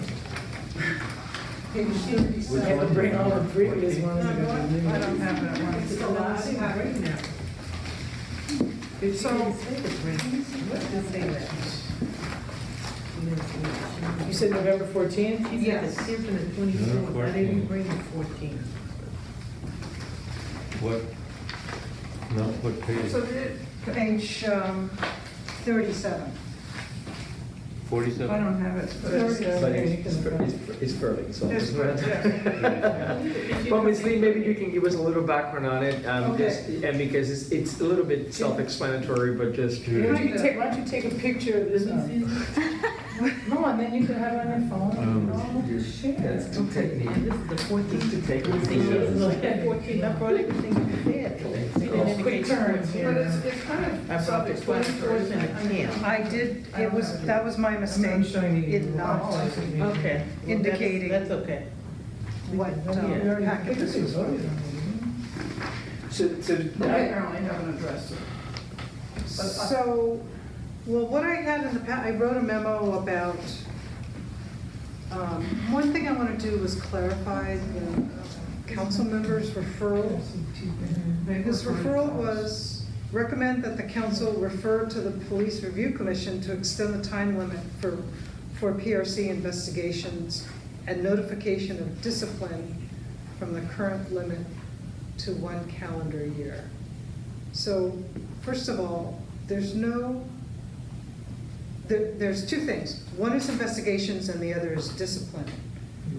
By the MOU with the Berkeley Police Association, there's a 120-day deadline for discipline. There's no limit in the MOU on investigations, and that's governed by POBRA, and that's 1 year. So, I don't think, so, and we can't, that's state law, and we can't change that. So we're really focused on the discipline. Also, it's not any different for the PRC than it is for IA. So it's not a PRC deadline, it's a deadline that applies to any discipline of the police. And also, as you remember, we don't actually discipline, we make findings and we send them to the chief, and the chief decides on the discipline. So, I have a question on that. So let's say there's an incident, right? right. The investigation can go on for a year, right? Mhm. But it doesn't Right. matter because you already Yeah. passed the 120-day point for Exactly. discipline. What's the difference? It doesn't Like matter. it doesn't, you could have the investigation, but it's not Right. gonna impact the discipline anyway. Correct, So really, we're focused on the 120 days for the right. So discipline, Ms. Lee, is what you're saying. so did the council vote to endorse the extension of the discipline thing, or just refer it to us? They said they referred it to the PRC. Okay. Well, So- there's more background here than that. When the full discussions were had on the changes to the PRC, and the regulations to go to city council to put it on the ballot in 2018. Part of the discussions by then council member Chris Worthington were specifically targeted of the 120 days vis-a-vis a year. And that would include for recommendation on findings as well as for the timeline for investigations to be 1 year as per California law. That was recommended by the city council to be part of the discussions that the city manager had to engage as part of the meet and confer, separate from the discussion on items that would have to be continued to be evaluated for a possible 2019 ballot measure. This is a continuation of that referral by City Council Worthington to the commission, because he believes that there are some changes that the commission can examine that not necessarily have to go to full review of the for meet and confer, and there are changes that can be made. But let's be clear, the Police Review Commission has already voted on the recommendation to go for a year on investigations and the recommendations on, at that time it was discipline, but recommendations on the findings. So what we're here to discuss, because it's a much different process, because we're not recommending discipline, is to make sure that what we say now is that we are going to get rid of 120 days. And there were That we're just going to what? get rid of 120 days. For our investigation. For investigations of recommendations on findings. That we have a year for the investigation to take place, at the same time that we have a year for us to conduct our business and make recommendations on findings. That is what the referral to City Council is to the PRC now. For us to get rid of 120 days. It's for investigations And notification of discipline. That's right, which is findings. So right now, What do you mean findings? we of make the findings, because we make findings for discipline for the chief. If we don't make those, if we don't have those investigation completed, No, I and we don't, okay, when it says notification of. We don't discipline, recommend discipline. This is about the police department Mhm. discipline. That's right, but if we don't have findings on a board of inquiry, Right. the chief will not use them because they're past a certain timeline. Right, but- What we're saying is that needs to be a year. Yes. And it needs to be changed within the police department. That's right, so, because it's a, like Ms. Lee said, is a memo of understanding. Part of the MOU. Okay, Yeah. so could I make a motion that But before you do, just, Ms. Lee, does that all make sense to you? You want to add something else before Commissioner Calavia makes a motion? Or we're clear? Is there something that's mistakenly fuzzy? Yeah, I thought you said that you don't have a year to investigate, and we do. It's just that it's sort of moot in terms of Yes. its effect on. And that's the point, yeah. We do have a quorum, yeah. If you leave, we don't. I might. No, no. Okay, so that was October 2nd, and it's been referred to us. Right. And I think that we need to send a statement back, and I'd like to say the PRC unanimously endorses the extension of the time limit for investigations and notification of discipline from 120 days to 365 days. We further recommend that the city manager initiate as soon as possible meet and confer proceedings on this issue with the BPA. Yep. Second. Okay, that was too fast. Okay. Ooh. Chief, do you have it digitally? The Police Review Commission, I can send it to you digital if you want. That would help too. I'll send it to you. Okay, send it to me. Okay. But if you could read it.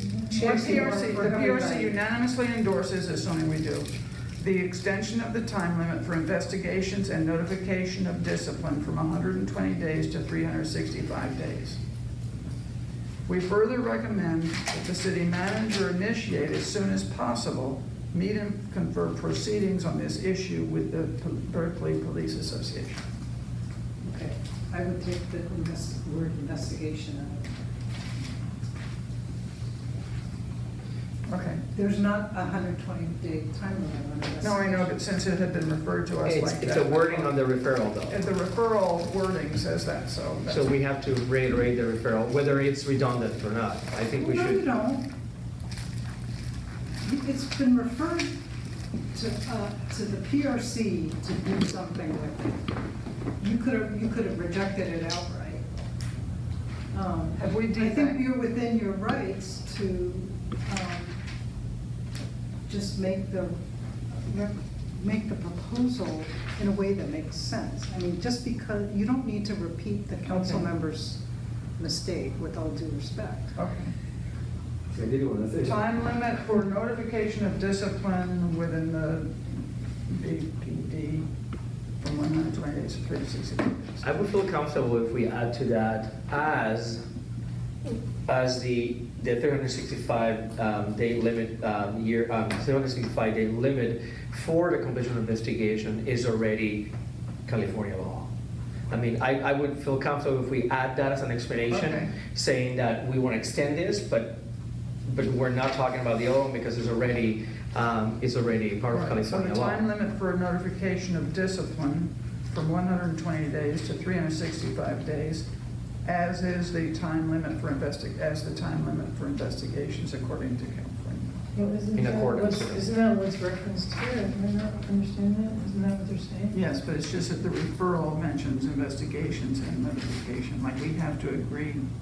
Does that make sense, Ms. Lee, for us to say, because we're only agreeing with this because is the process that is 365 days? I was just gonna say maybe from 120 days to 365 days, consistent with the time limit Yes, for excellent. There you go. investigations Excellent. currently provided under state law. Yeah. So that can go back to city council and the manager. And, I mean, Yes, well, I mean, it'll, obviously the manager will see it when it goes back to.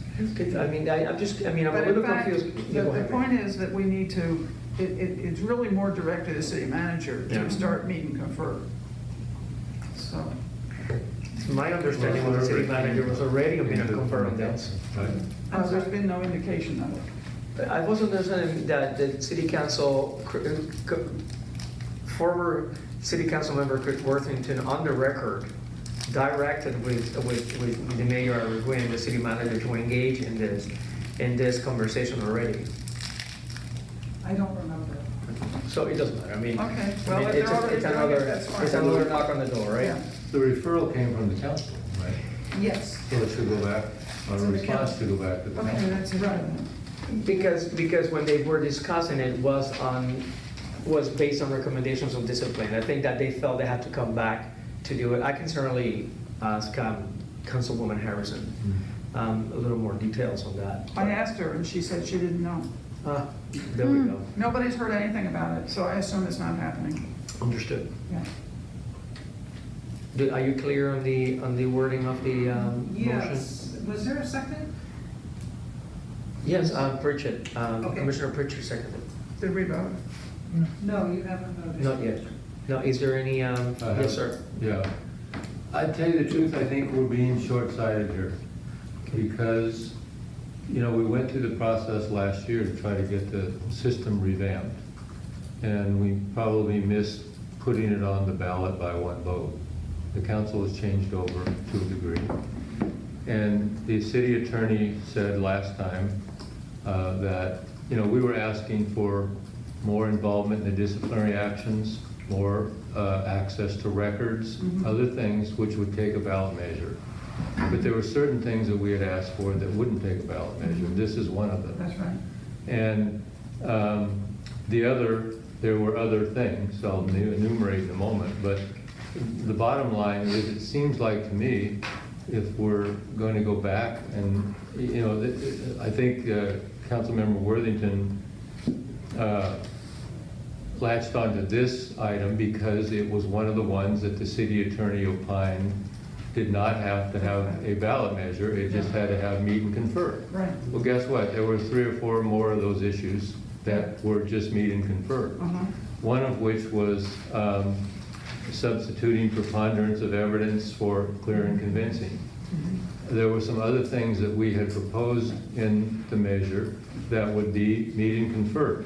For example, let's name off a few, that all policies would be submitted to the PRC for review and comment prior to implementation. we had a situation where we were going to approve the policies, and that took a ballot measure. This would, I'm just saying that this would be a notion that would be, these things that I'm enumerating would be allowable under meet and confer if you could get the agreement. So Commissioner Roberts, if I may interrupt, because it's not part of the agenda item. We can certainly agendize the other items that can be up for discussion so that we can have a discussion, send them to City Council. But we need to be very specific in understanding the discussion right now. It's just centered on 120 days. And that's the item on the agenda, that is the referral, and that's all we can discuss and vote on now. Having said that, the other items, preponderance of the evidence, are already being directed to the city manager to engage Yes, the they're doing union, on meet and confer on those items. But I agree with you, we can add it to the agenda as a reiteration process to continue to look how we change it from the ballot measure to how we implement it now to continue to push for it. But right now, what we have to focus is on 120 days. Okay, well, what I would say on that is, to send just this one referral back to the council and then to follow with the rest later, I think would be, wouldn't be a good strategy. To me, it's like, well, hey, if you're gonna go to meet and confer on this one, these other ones are important too. So go to meet and confer on all of them. We could list whatever we wanted. So maybe that's not up for discussion or vote tonight, but I think we are being short-sighted if we don't go back with the other one, because there's a couple of them that are pretty important that really would just take meet and confer. Yeah. But there's a possibility that we could add it to the motion by not being specific about the item, but by saying, in addition to the other items referred by City Council for meet and confer. You can say that there without, we say in addition, in 120 days, and any other, because we're talking about them, we're asking the city manager to engage. We would support the 120-day extension, but we would also request that they add this, and this to meet and confer. But that's not on the agenda, but we can say in addition to any and all other items directed to the city manager, by City Council to engage in meet and confer. We can add that to the motion and it leaves it open to the other items so we can bring it back. But if we're gonna act on this referral, we have to act on this referral or not act on it and then just create another kind of item on the agenda in which we add all those items and the referral by City Council. But it has to be in conjunction, or taking this referral as an action item, create a motion, create an item on the agenda for discussion on all possible items that should be recommended or re-recommended to the city manager for engage the BPA in meet and confer. Yes, So ma'am. I was under the impression that those meet and confer proceedings were underway. Yeah. Those other But they were items. dropped off because, What did they stop Well, I don't after know the if they're ballot dropped measure off. didn't go through? No, I mean, no. I don't know if they're dropped off now that you say The that. direction to the city managers to engage the Berkeley Police Association on those, regardless of the vote on the ordinance change. Well, this was one of them. Yes, but this is singled out because it was specifically referred to us by council and deserves a response.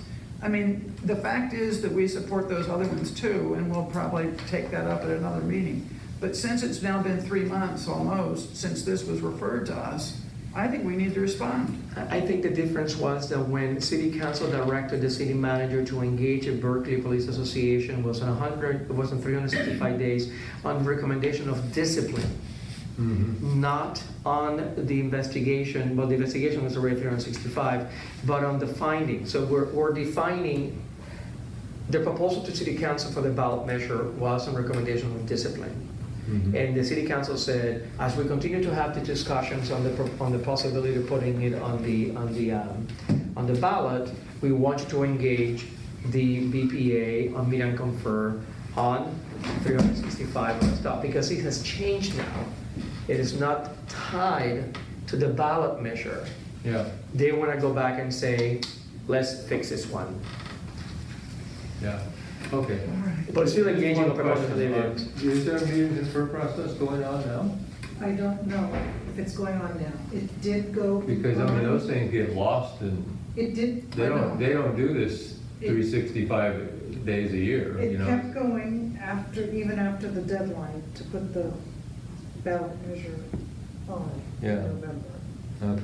Um, Well, anyway, those are my thoughts on it, and, you know, we could split it up or whatever. I don't really care, I just don't want to be short-sighted, and No, I I think we ought to stay on it, Yeah. because we sort of didn't get the stuff on the ballot, Right. but this stuff is still, you know, the meet and confer part, we still could press for. One of the major priorities of the next year should be to continue to push for the items that were part of the meet and confer, that were recommendations of the ballot Yeah. measure. Outside of the ballot measure and the changes to the configuration of the commission.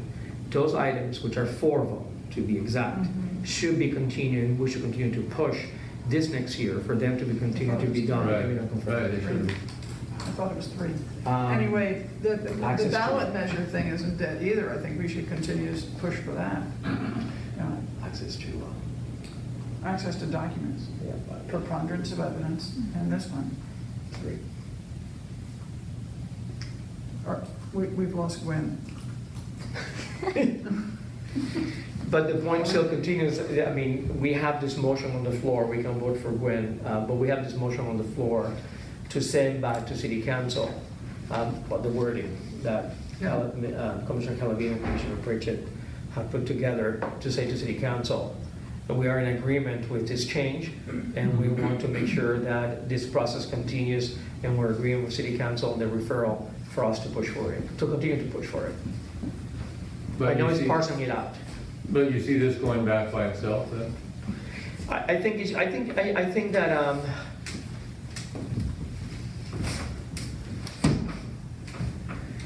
Well, the thing is, I would introduce it, not just by saying we unanimously support this, but introduce it on October 2nd, 2018. The Berkeley City Council voted unanimously to refer to the PRC the extension of the time limit. So to make it specific that we're responding to this referral, not exclusive of anything else. That this is a response to that referral. That's how the council report to council would be written.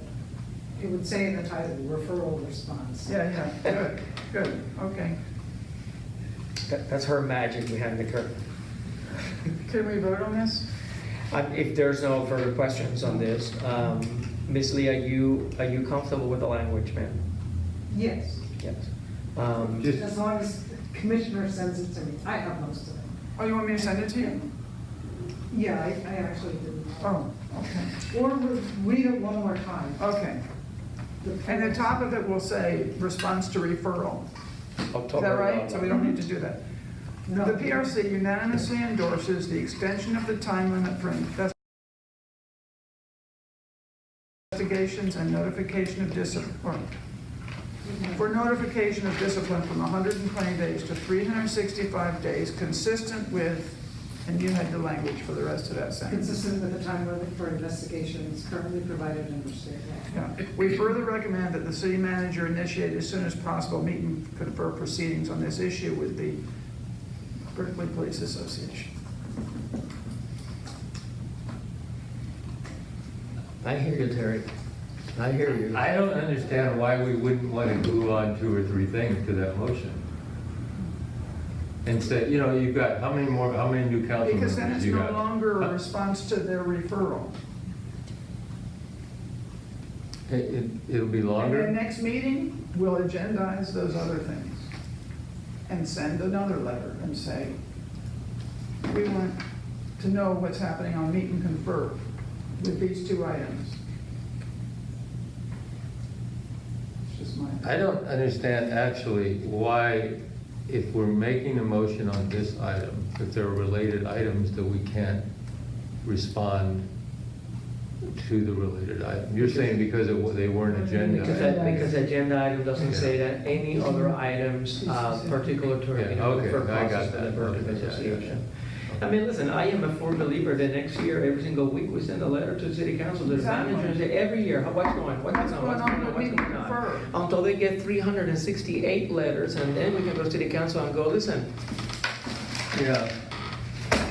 Well, 383 letters, the what's up? reason, Yeah, the reason I was suggesting to go with this is because this is an item that is been referred, but we want to call it to their attention that there were other items in the same basket Well, yeah. that were important, and that we should continue to press on those and meet and confer, and have the council reconfirm that. How many members do we have that are new? 3 or 4 members? And The so it'll be a votes- good time I am to, sorry to tell you, Mr. Roberts, the votes are not changing. Yeah. The votes for before are the same votes. This is Linda Mayo, Yeah. and this is Chris Worthington, and this is, there's 2 seats that were up. but, And those 2 seats that are up, I mean, are pretty much on the same stance. I could be wrong, yeah. but I do believe that Rigel. But they're different Robertson people. will follow Chris Worthington, But they're and different Raji people, might and follow so- Linda Mayo. Okay, well, anyway, I also- I'm not gonna object to the motion, but I think we're just being a bit Piecemeal. short-sighted. Piecemeal. And we're not gonna get the best bang for the buck for I- sending it in. Because it's gonna, unless it goes as a package, I don't think it's gonna have the same impact. Because people are gonna be saying, oh, yeah, we asked for that, and they gave us that back, but also they reminded us that we needed, keep pressing on 1, 2, and 3 extra, you know. So anyway, I'm. Well, we can't do it this time because of the agenda, but also I disagree. I think strategically, especially because we're not getting a whole bunch of stuff that we're asking for, I've noticed around here. So it seems to me to pinpoint one thing and say, hey, do this, and most people agree on it, we can knock that off of our agenda and get something done. That's Maybe. my, yeah. Anyway, I'm ready to vote. It's just a further discussion. All in favor of the motion on the floor, raise your hand. Unanimous, Ms. Lee. Thank you. And then we're moving now to what? Direction 9, we're going back to 9 now? Yeah. Yes. We're going back to 9. What time is it? That was nine. That was 9I, but we were on 9C now. So we're on 9C now. We're on 9C. So I would recommend for the commission to, Ms. Pritchard, how do you feel about item 9C now? You think we need to? Okay, your charge last time was to, Sorry. that's your October 24th memo, to look at the items in section 4. October 24th, now we're at page, the memo starts on 15, but we're now up to page 19. Page, what agenda you on? October 24th, October 24th. Agenda packet. page 19. You can look at this if you want. She says So this is in the middle or towards the end up to page 19. of my, in the middle of my very long memo. It's not gonna be in here. So, It's the October 24th agenda.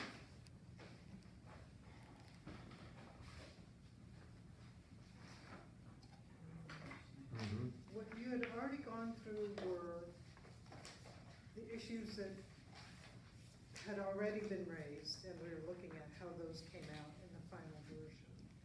Then there was a section on the new issues arising with the iPhone. Then the last section, section 4, has to do with what are some of the other new provisions that appear in the BPD's policy that did not appear in the last version we saw, which was April of 2017. And so I just, this section of the memo, I basically went section by section to do a comparison, and then I highlighted by the double lines on the left-hand margin, significant changes or things that I thought that. What, double lines, I'm on page 19. Look on page They, 21. starting on page 20, yeah, Okay. and they're very thin double lines, so they might look single, but. So what is it we're doing? Well, I I thought the charge from last time was for you to read these and to flag anything that you want to talk about and comment about.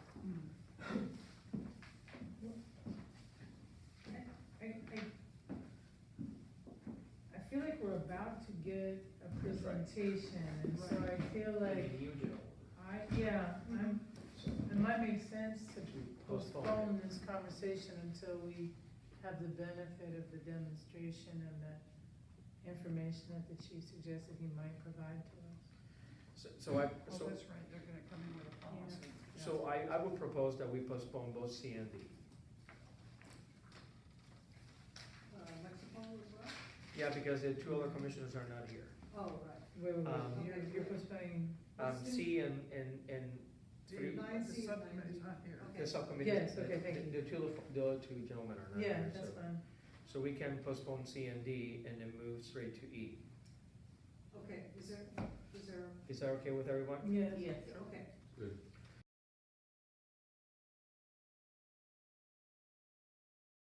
No, Ms. Lee, what's our executive decision? Okay, E doesn't have to take a long time. Okay, and we're there. So,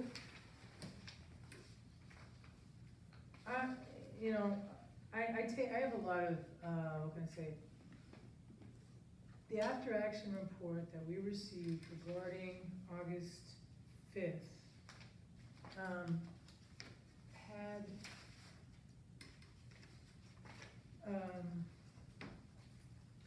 it has a narrative, and based on my conversations with some folks who were there at the time, I think, it's reasonable that people can have different accounts of the same event, but,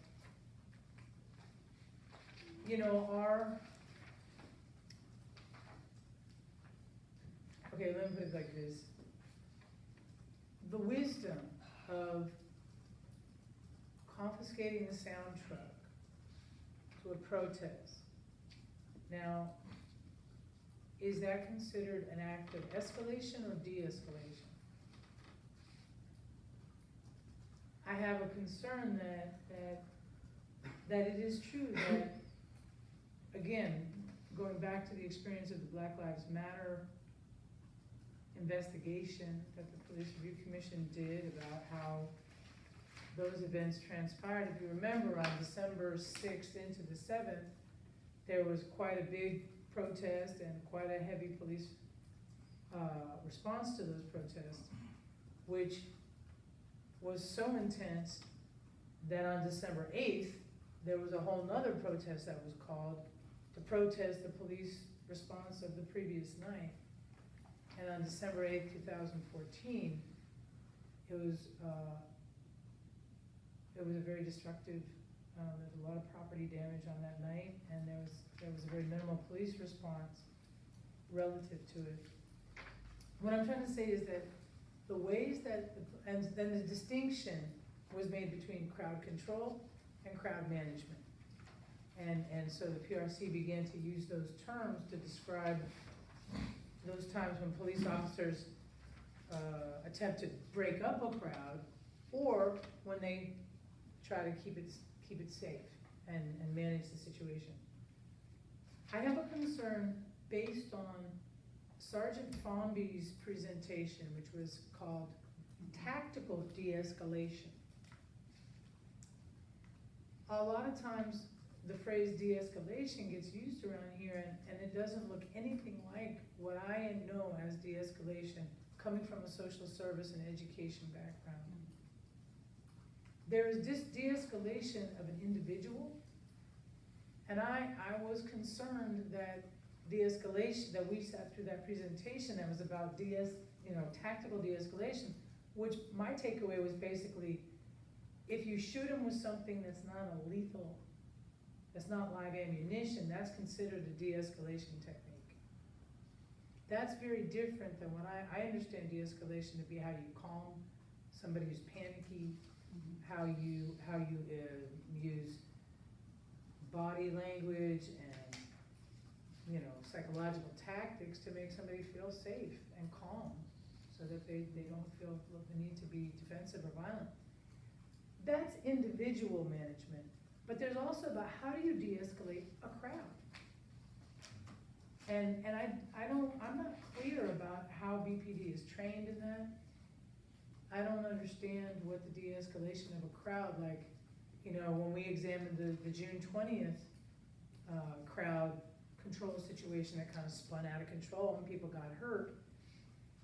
Again, the issue of how does BPD address de-escalation of a crowd? And how does BPD avoid escalating a crowd? I haven't seen anything in the materials that we've gone through that addresses that topic. And so I think it might be useful for us to begin to consider that topic. So this is a really long way of saying that I would like to change this item. I don't want to limit this one piece of a topic that happened long ago. I'd like to change it, and I would like to agendize de-escalation, individual and crowd, and to create a distinction and to begin to gather information that could inform this commission as well as the department. I have a question, Ms. Lee, correct me if I'm wrong. Most of the escalation techniques, and maybe Sergeant Cummings can help me here. I believe that the use of force general order is the general order that has a lot of the escalation techniques as instructions, as well as the crowd control and crowd management. Is my summation correct? Well, I think there's several definitions of de-escalation, and I think Commissioner Pritchett's definition of de-escalation doesn't necessarily fit the de-escalation techniques and tactics that we train in, so it really isn't going to matter. But there are different uses of force that are talked about in the use of force policy for given situations, and officers are trained for different situations. But if I understand correctly, her de-escalation is not doing anything. So. Well, no, I think Wow. no, I think that what I makes guess we do need some education. no. So, Commissioner, I think what Commissioner, before we go down that road, I think what Commissioner Pritchett is talking and Sergeant Fumby was talking about was how do you tactically assess a situation to escalate the possibility of for it getting bigger.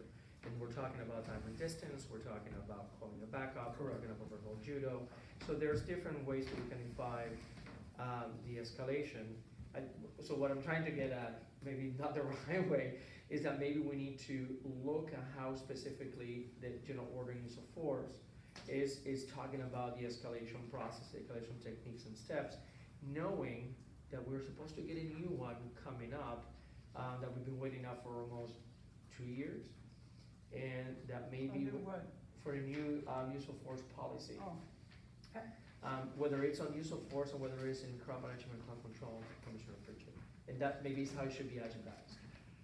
Well, I mean, the fact is that But thank you. I have heard over and again that anywhere from 35% to 45% of the interactions that Berkeley Police Department officers have with the public involve people with mental health disabilities. The crisis intervention training, the 8-hour orientation, seems as though, what can I say? It doesn't compare to a mental health professional's. So if we say that the training that a mental health professional has is nothing, I guess, yes, I'm advocating. No, I'm just kidding. I actually believe there are mental health professionals who are trained, who have tactics and techniques, who nonviolently and without weapons manage people who are violent, people who are dissociating, people who are schizophrenic, people who are having all kinds of episodes. I am concerned that our police department is having to respond, and that, of course they're gonna respond with the training that they have. Of course they are. I don't believe that's appropriate way to interact with people who are having mental health disabilities.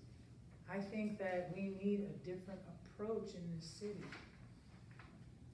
And so I'm not trying to disparage the police department.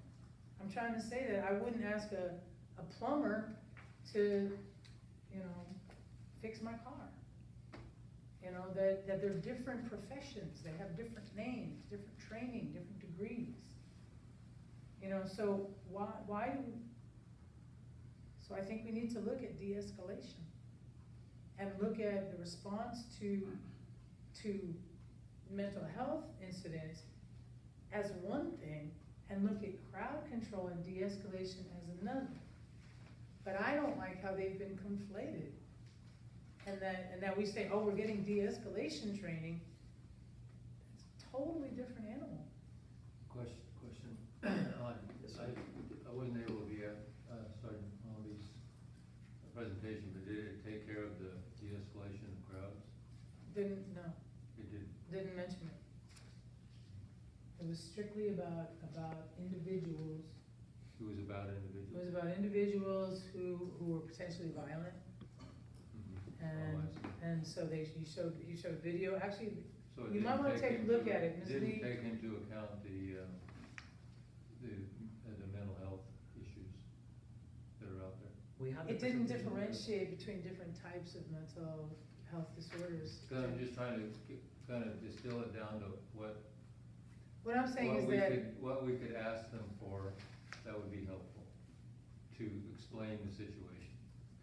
And so you say they haven't explained either one of those situations. no, I'm saying that the departments, if Sergeant Fomby's PowerPoint is an indicator, it looks to me like what, they call it tactical de-escalation. Right. So the good news is that they're saying, what can we do to keep from killing somebody? Yeah. That's a good thing. But are they gonna get shot in some other way? Are they going to get, and how far does this go? Does that go to somebody with a vegetable peeler? You know, does that mean that if, you know? Well, what can we ask them for that would help? Well, that's what I'm saying. I'm not sure that, I'm not sure that it's about asking the BPD. I think it's about trying to say, do we wanna call in other sources of information who might be able to enrich the conversation and breathe new air and new ideas into our approaches. But I also think that, we need to kind of be really clear that those two things are not the same. So if I'm hearing correctly, you know, and that's great, because one of the things that I talked in the beginning was about trauma, right? And Mhm. trauma educated policies. So I mean, maybe we have to engage in the conversation of how this CIT training, use of force training, alcohol control and threat management training is affected, and how is de-escalation used, where do they intersect, and where do they vary? Maybe that's a conversation we need to have, and maybe it looks to me like a very broad, big agenda item, Ms. Lee, but do you see what I'm saying? If there's CIT, there's use of force, there's crowd management and crowd control, and we're talking about de-escalation techniques, and they have to vary depending on what we're talking about, because unfortunately, the police department gets called to do a lot of interactions with 5150 designations and with health and mental health issues and health and welfare goals. I mean, how do we separate what de-escalation is in CIT instances, in uses of force instances, in crowd control and management instances, to see whether they intersect and they vary, and how do we get a clear picture of how are we training police officers to use which ones where? I mean, I actually think that's a great discussion. And how is that influenced by a real deep understanding of how trauma affects people? And that's actually a national conversation right now. De-escalation, trauma, uses of force, crowd management, CIT. That's a big conversation of oversight all over the United States. I mean, so maybe you and I can work on how we agendize that with the chairman, Ms. Lee. And does that make sense, Ms. Lee? Because I think it's a great topic. We just got to figure out how do we hone it so we can get the answers that we need. And you've been to ton of conferences by now, so you should be able to cough up some brand new tidbits for us. But I mean, but listen, I mean, It's true though, you've been that exposed to trauma, it. that trauma infused, informed policies, as it relates to use of force and crime management CIT, it's an eye opener, because you have to understand, how trauma affects people, both past, present, and future, and how do we stop that cycle? And we create safe communities and safe departments in which everybody can talk to each other, so, maybe we can, well, I'll talk to Sahana, of course, to the chair, but I think I wrote this a tidbit here, I'll pass it on to you and to Ms. Lee, because I think that's a great conversation to have, and maybe that's how we affect change. Does that make sense in terms of that item? Yeah. To move that way, Ms. Lee, and then have a little more clarity on how we agendize it? Exactly, that's what I'm looking for is clarity. Making Clarity. something- You're So looking for the clarity? broad topic is de-escalation. Yeah, And if you're doing subtopics, I would say, de-escalation of crowds, and then de-escalation of people with mental health disabilities. You know, and although it's as I say, it's admirable that we have that the police department is looking for alternatives to lethal force, I think it's also wise to look at alternatives to force. Because the police departments right now have a broader conversation of using less lethal force as a way to de-escalate. And if you ask police departments, they'll tell you, yeah, using less lethal force is a way to de-escalate. Right. So I mean, and I think that's where we're hitting that wall, right? Whether not creating loss of life or a bigger injury, critical injury, is considered de-escalation. And if it's considered de-escalation, then we're putting CIT in front of that before we do everything else. And what's the buffer? What's the buffer here? I mean, and again, thinking of how to do an informed policy as it relates to people that are in trauma, and that the CIT and mental issues is that. And if you have to think about it, people are reacting on a crowd control in a First Amendment. There's something traumatic incident that has happened, and people are demonstrating against that incident. And how do we manage that as well? Yeah, I mean, there's the crowd control, and the question of, when you set up a skirmish line in the middle of the street, is that gonna escalate the crowd, or is that gonna de-escalate them? There are best practices out there, and I think there are folks that can inform our practices here. Ms. Lee, just to keep us honest, am I correct in my summation that we're in a 10-minute time clock right now? Yes. 10 minutes before we have to go into closed session? So, okay, so we can, because when we know that we're postponing G, because Commissioner Ramsey is not here. But we can give F real quick. No, we can do F, yeah, so we're gonna do F, and we can postpone G. Makes sense, Ms. Lee, to postpone G, and we're gonna do F. Yes, Commissioner Pritchett. So, on item F, whether any BPD, my motion, whether any BPD policies or laws govern the BPD's audio recording of their interactions with civilians without their knowledge. I would like us to do a information request to add to the pile of unanswered information requests, but I'd like us to do an information request, which was we sort of informally asked the chief a few months ago, have there ever been any general orders, training bulletins, instructions about how officers should handle recordings of police-citizen interactions? I have a question for you, Commissioner Pritchett, if I ask. Do you think it might not serve a purpose also to have a referral to the city attorney?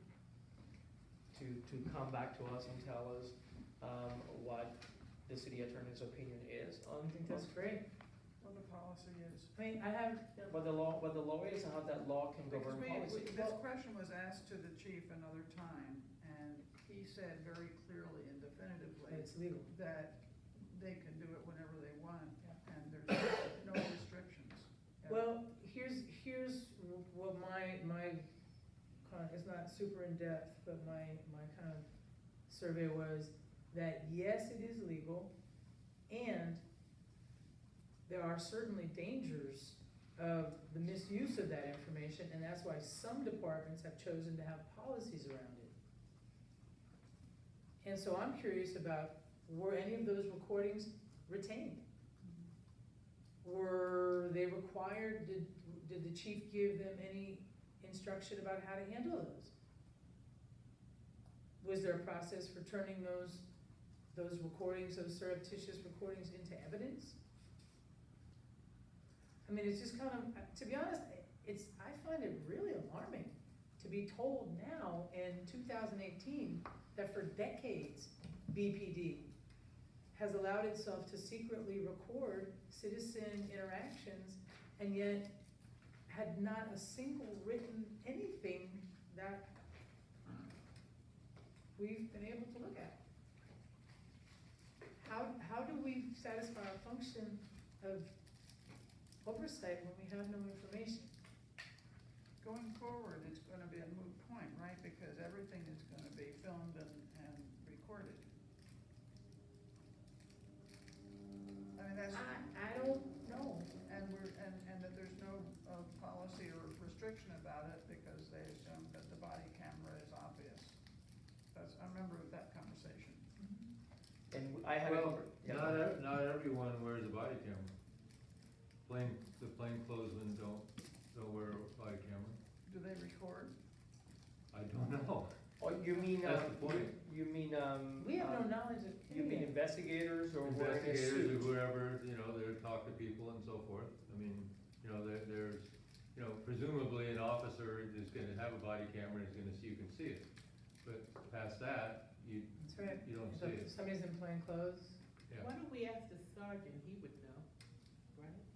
What's your question? Well, the question is, do everyone wear the body worn camera? Will Like, everyone? will they be wearing it? You only have to wear it if you're in uniform or you're readily identifiable as a police officer. Okay. If I'm like, for instance, right now, because I'm in plain clothes, Yeah, you I don't have to wear it. okay. And then if you're not wearing a body camera, do you have recording ability? If we're in a public place, yes. So, But what, suppose you stop someone? he could be recording this right now. Yeah, well, we're Just ready. kidding, I'm just joking. Oh, God. But- No, but I mean, suppose, It is. suppose you stop, detain someone, and you're not in a uniform?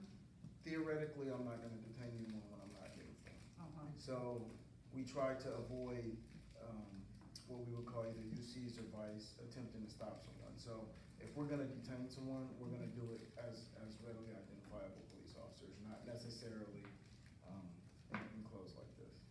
And are you aware of any policy that concerns when you're to record someone? As far as audio recordings When you're in plain clothes. or video recording. I meant sort of before the body camera situation. There's no policy that I'm aware of. However, it has been standard operating procedures, especially for motor officers, when they're pulling over So generally you traffic do, stops. I see. So some officers had, prior to body counts, have chosen to use it, some officers have not. And do you know what happens to those recordings? Generally, they just get used in court, and once they're used in court, they're gone. But there's no direction, there's nothing. there's Because no requirement. they're only usually recording traffic stops for citations and stuff like that. So generally, other than being used in traffic court, there's usually no evidentiary value to it. If there was a criminal case associated with it, it would definitely be booked into the evidence room or into digital evidence. So it depends on what it is. If it's a traffic stop and there's no evidentiary value of it, there's generally, they get rid of it after it having been used in court. But if it's evidentiary value for a criminal case, then it's gonna be booked into evidence. And retained after that? according to the evidence retention policies, yes, correct. Which is the court. But that was, sorry, that was previous. Now it's a moot point because we have the We body have cameras. body cameras, yeah. All the evidence is governed by that now, Mhm. or the evidence policies. So I guess I'd like some assurance about what happened with those recordings. I'd like at least to get the chief on record about, because he's saying that there's absolutely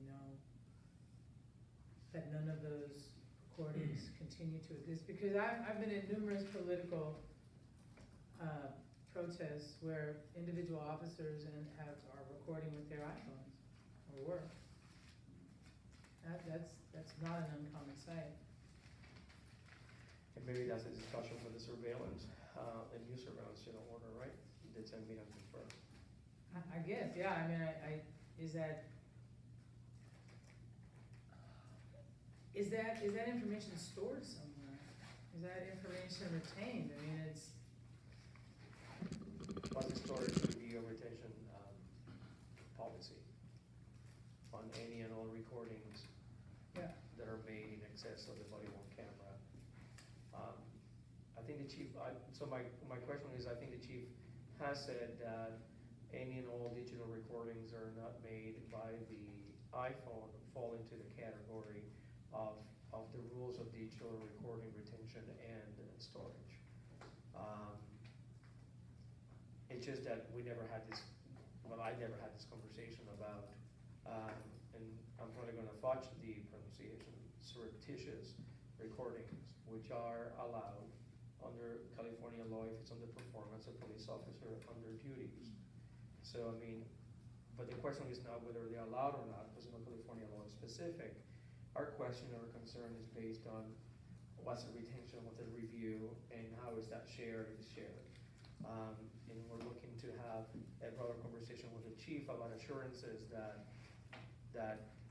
there's there's not a backlog somewhere of recording somewhere. If there are, what's the retention policy and review policy and dissemination, if any, and destruction. I mean, for example, we're not talking about 20 years ago, we're talking about Ben Bartlett last summer. Who else was targeted? Who else was? So I think the conversation is targeting. Yes. So are we instructing are we asking the PRC officer, Ms. Lee, to send a query to the chief, asking about any surreptitious recordings that have been done in the past, to put a timeline on it, and whether those recordings are kept somewhere, and if they're kept somewhere. So we're asking for any instructions? Is this a motion? Yes. Yeah, I think you put it in motion. So We'll just the pass it. motion is to, I would like to say make a Public Records Act request, but No, we're not. but we don't even have that much power. Just To ask make, the question. to make a request to the chief that he said he already said he would look at it, but to put it in writing. Ask the chief to provide any documents that relate to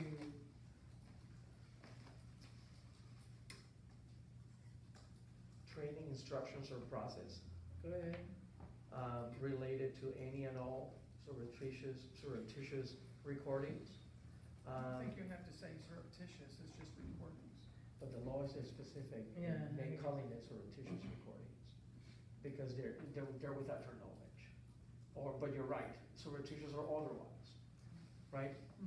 So any kind of bulletins that authorized this or instructed officers or guided them in any way about how to handle or archive or curate that evidence.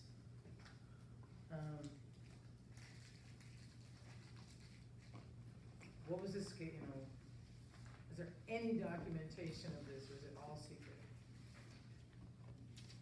Well, not necessarily secret, but unspoken, is there an unspoken regulation that never said, because it's just something that maybe it didn't need instruction because the law allowed it, right? And I would also like us to try to find, I mean, I know Los Angeles, I saw that mentioned in one article, but are there any?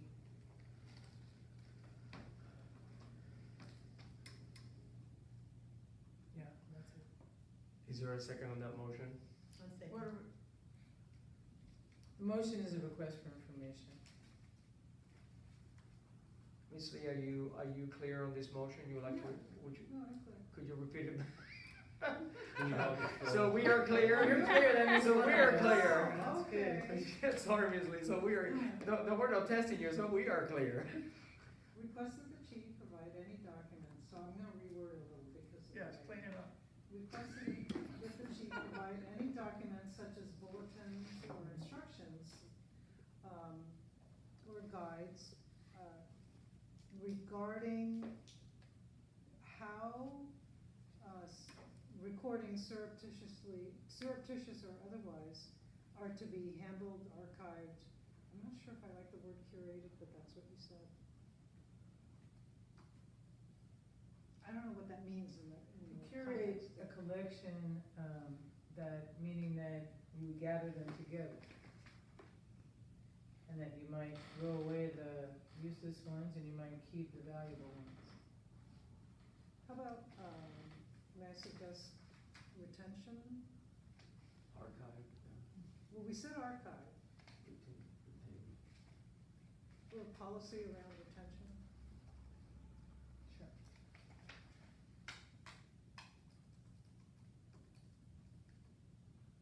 I'll clean it up. Is that understandable? Or Yes. do I- Mhm. Okay. If there's no further discussion, we can go into a vote. Mr. Roberts, I say, pardon, how do you say, sir? Yay. Yay? Yay? Ms. Pritchett? Yes. Well, so it's unanimous. Okay. So I'm gonna postpone the rest of the agenda so we can go into public comment, and after public comment, we can go into closed session. Is there any public comment at this time? I have something. All public comment at this time? Yes, sir. Okay, I just want to mention a couple things. I just wonder, since it's an unwritten standard operating procedure for decades of surreptitiously recording, I wonder how many other hidden agendas we're gonna find along the way here. How many other procedures are being done by the police that we don't know about? You know, they know about, it's unwritten, it's undocumented, but it's being done. I find that indicative of a creation of a pre-police state mentality where they make the decision that they're gonna do something, but not tell people about it or tell people why they're doing that. To me, that seems profoundly wrong, and it bothers me quite a bit. I think along with the facial recognition abilities of iPhones, the capabilities again, there are some body-worn cameras that also have facial recognition capabilities. And some of these can also have applications added to them to create that, so they don't have them. If they don't have them now, they can have them later on. I'm concerned about that. I'm concerned about what the chief said about munitions and weapons being brought in for mutual aid by other police departments. They have to answer to their own, they have to take responsibility for what they do. But what if they bring tasers into Berkeley? What if they start tasering demonstrations, people in crowds, people from other cities, cops from other cities come in and start doing that? Because the Berkeley police don't have tasers. Are they gonna be able to get away with that? I mean, is that a kind of responsibility that we're talking about? And also, the last thing I want to mention is People's Park. People's Park again, there are some people who want housing put on it, not necessarily because of the scarcity of housing, but because it'll eliminate the symbol of resistance against the status quo that's been around for a long time, and it's continuing it. Sure, it could use some changes, and I encourage people to support those changes.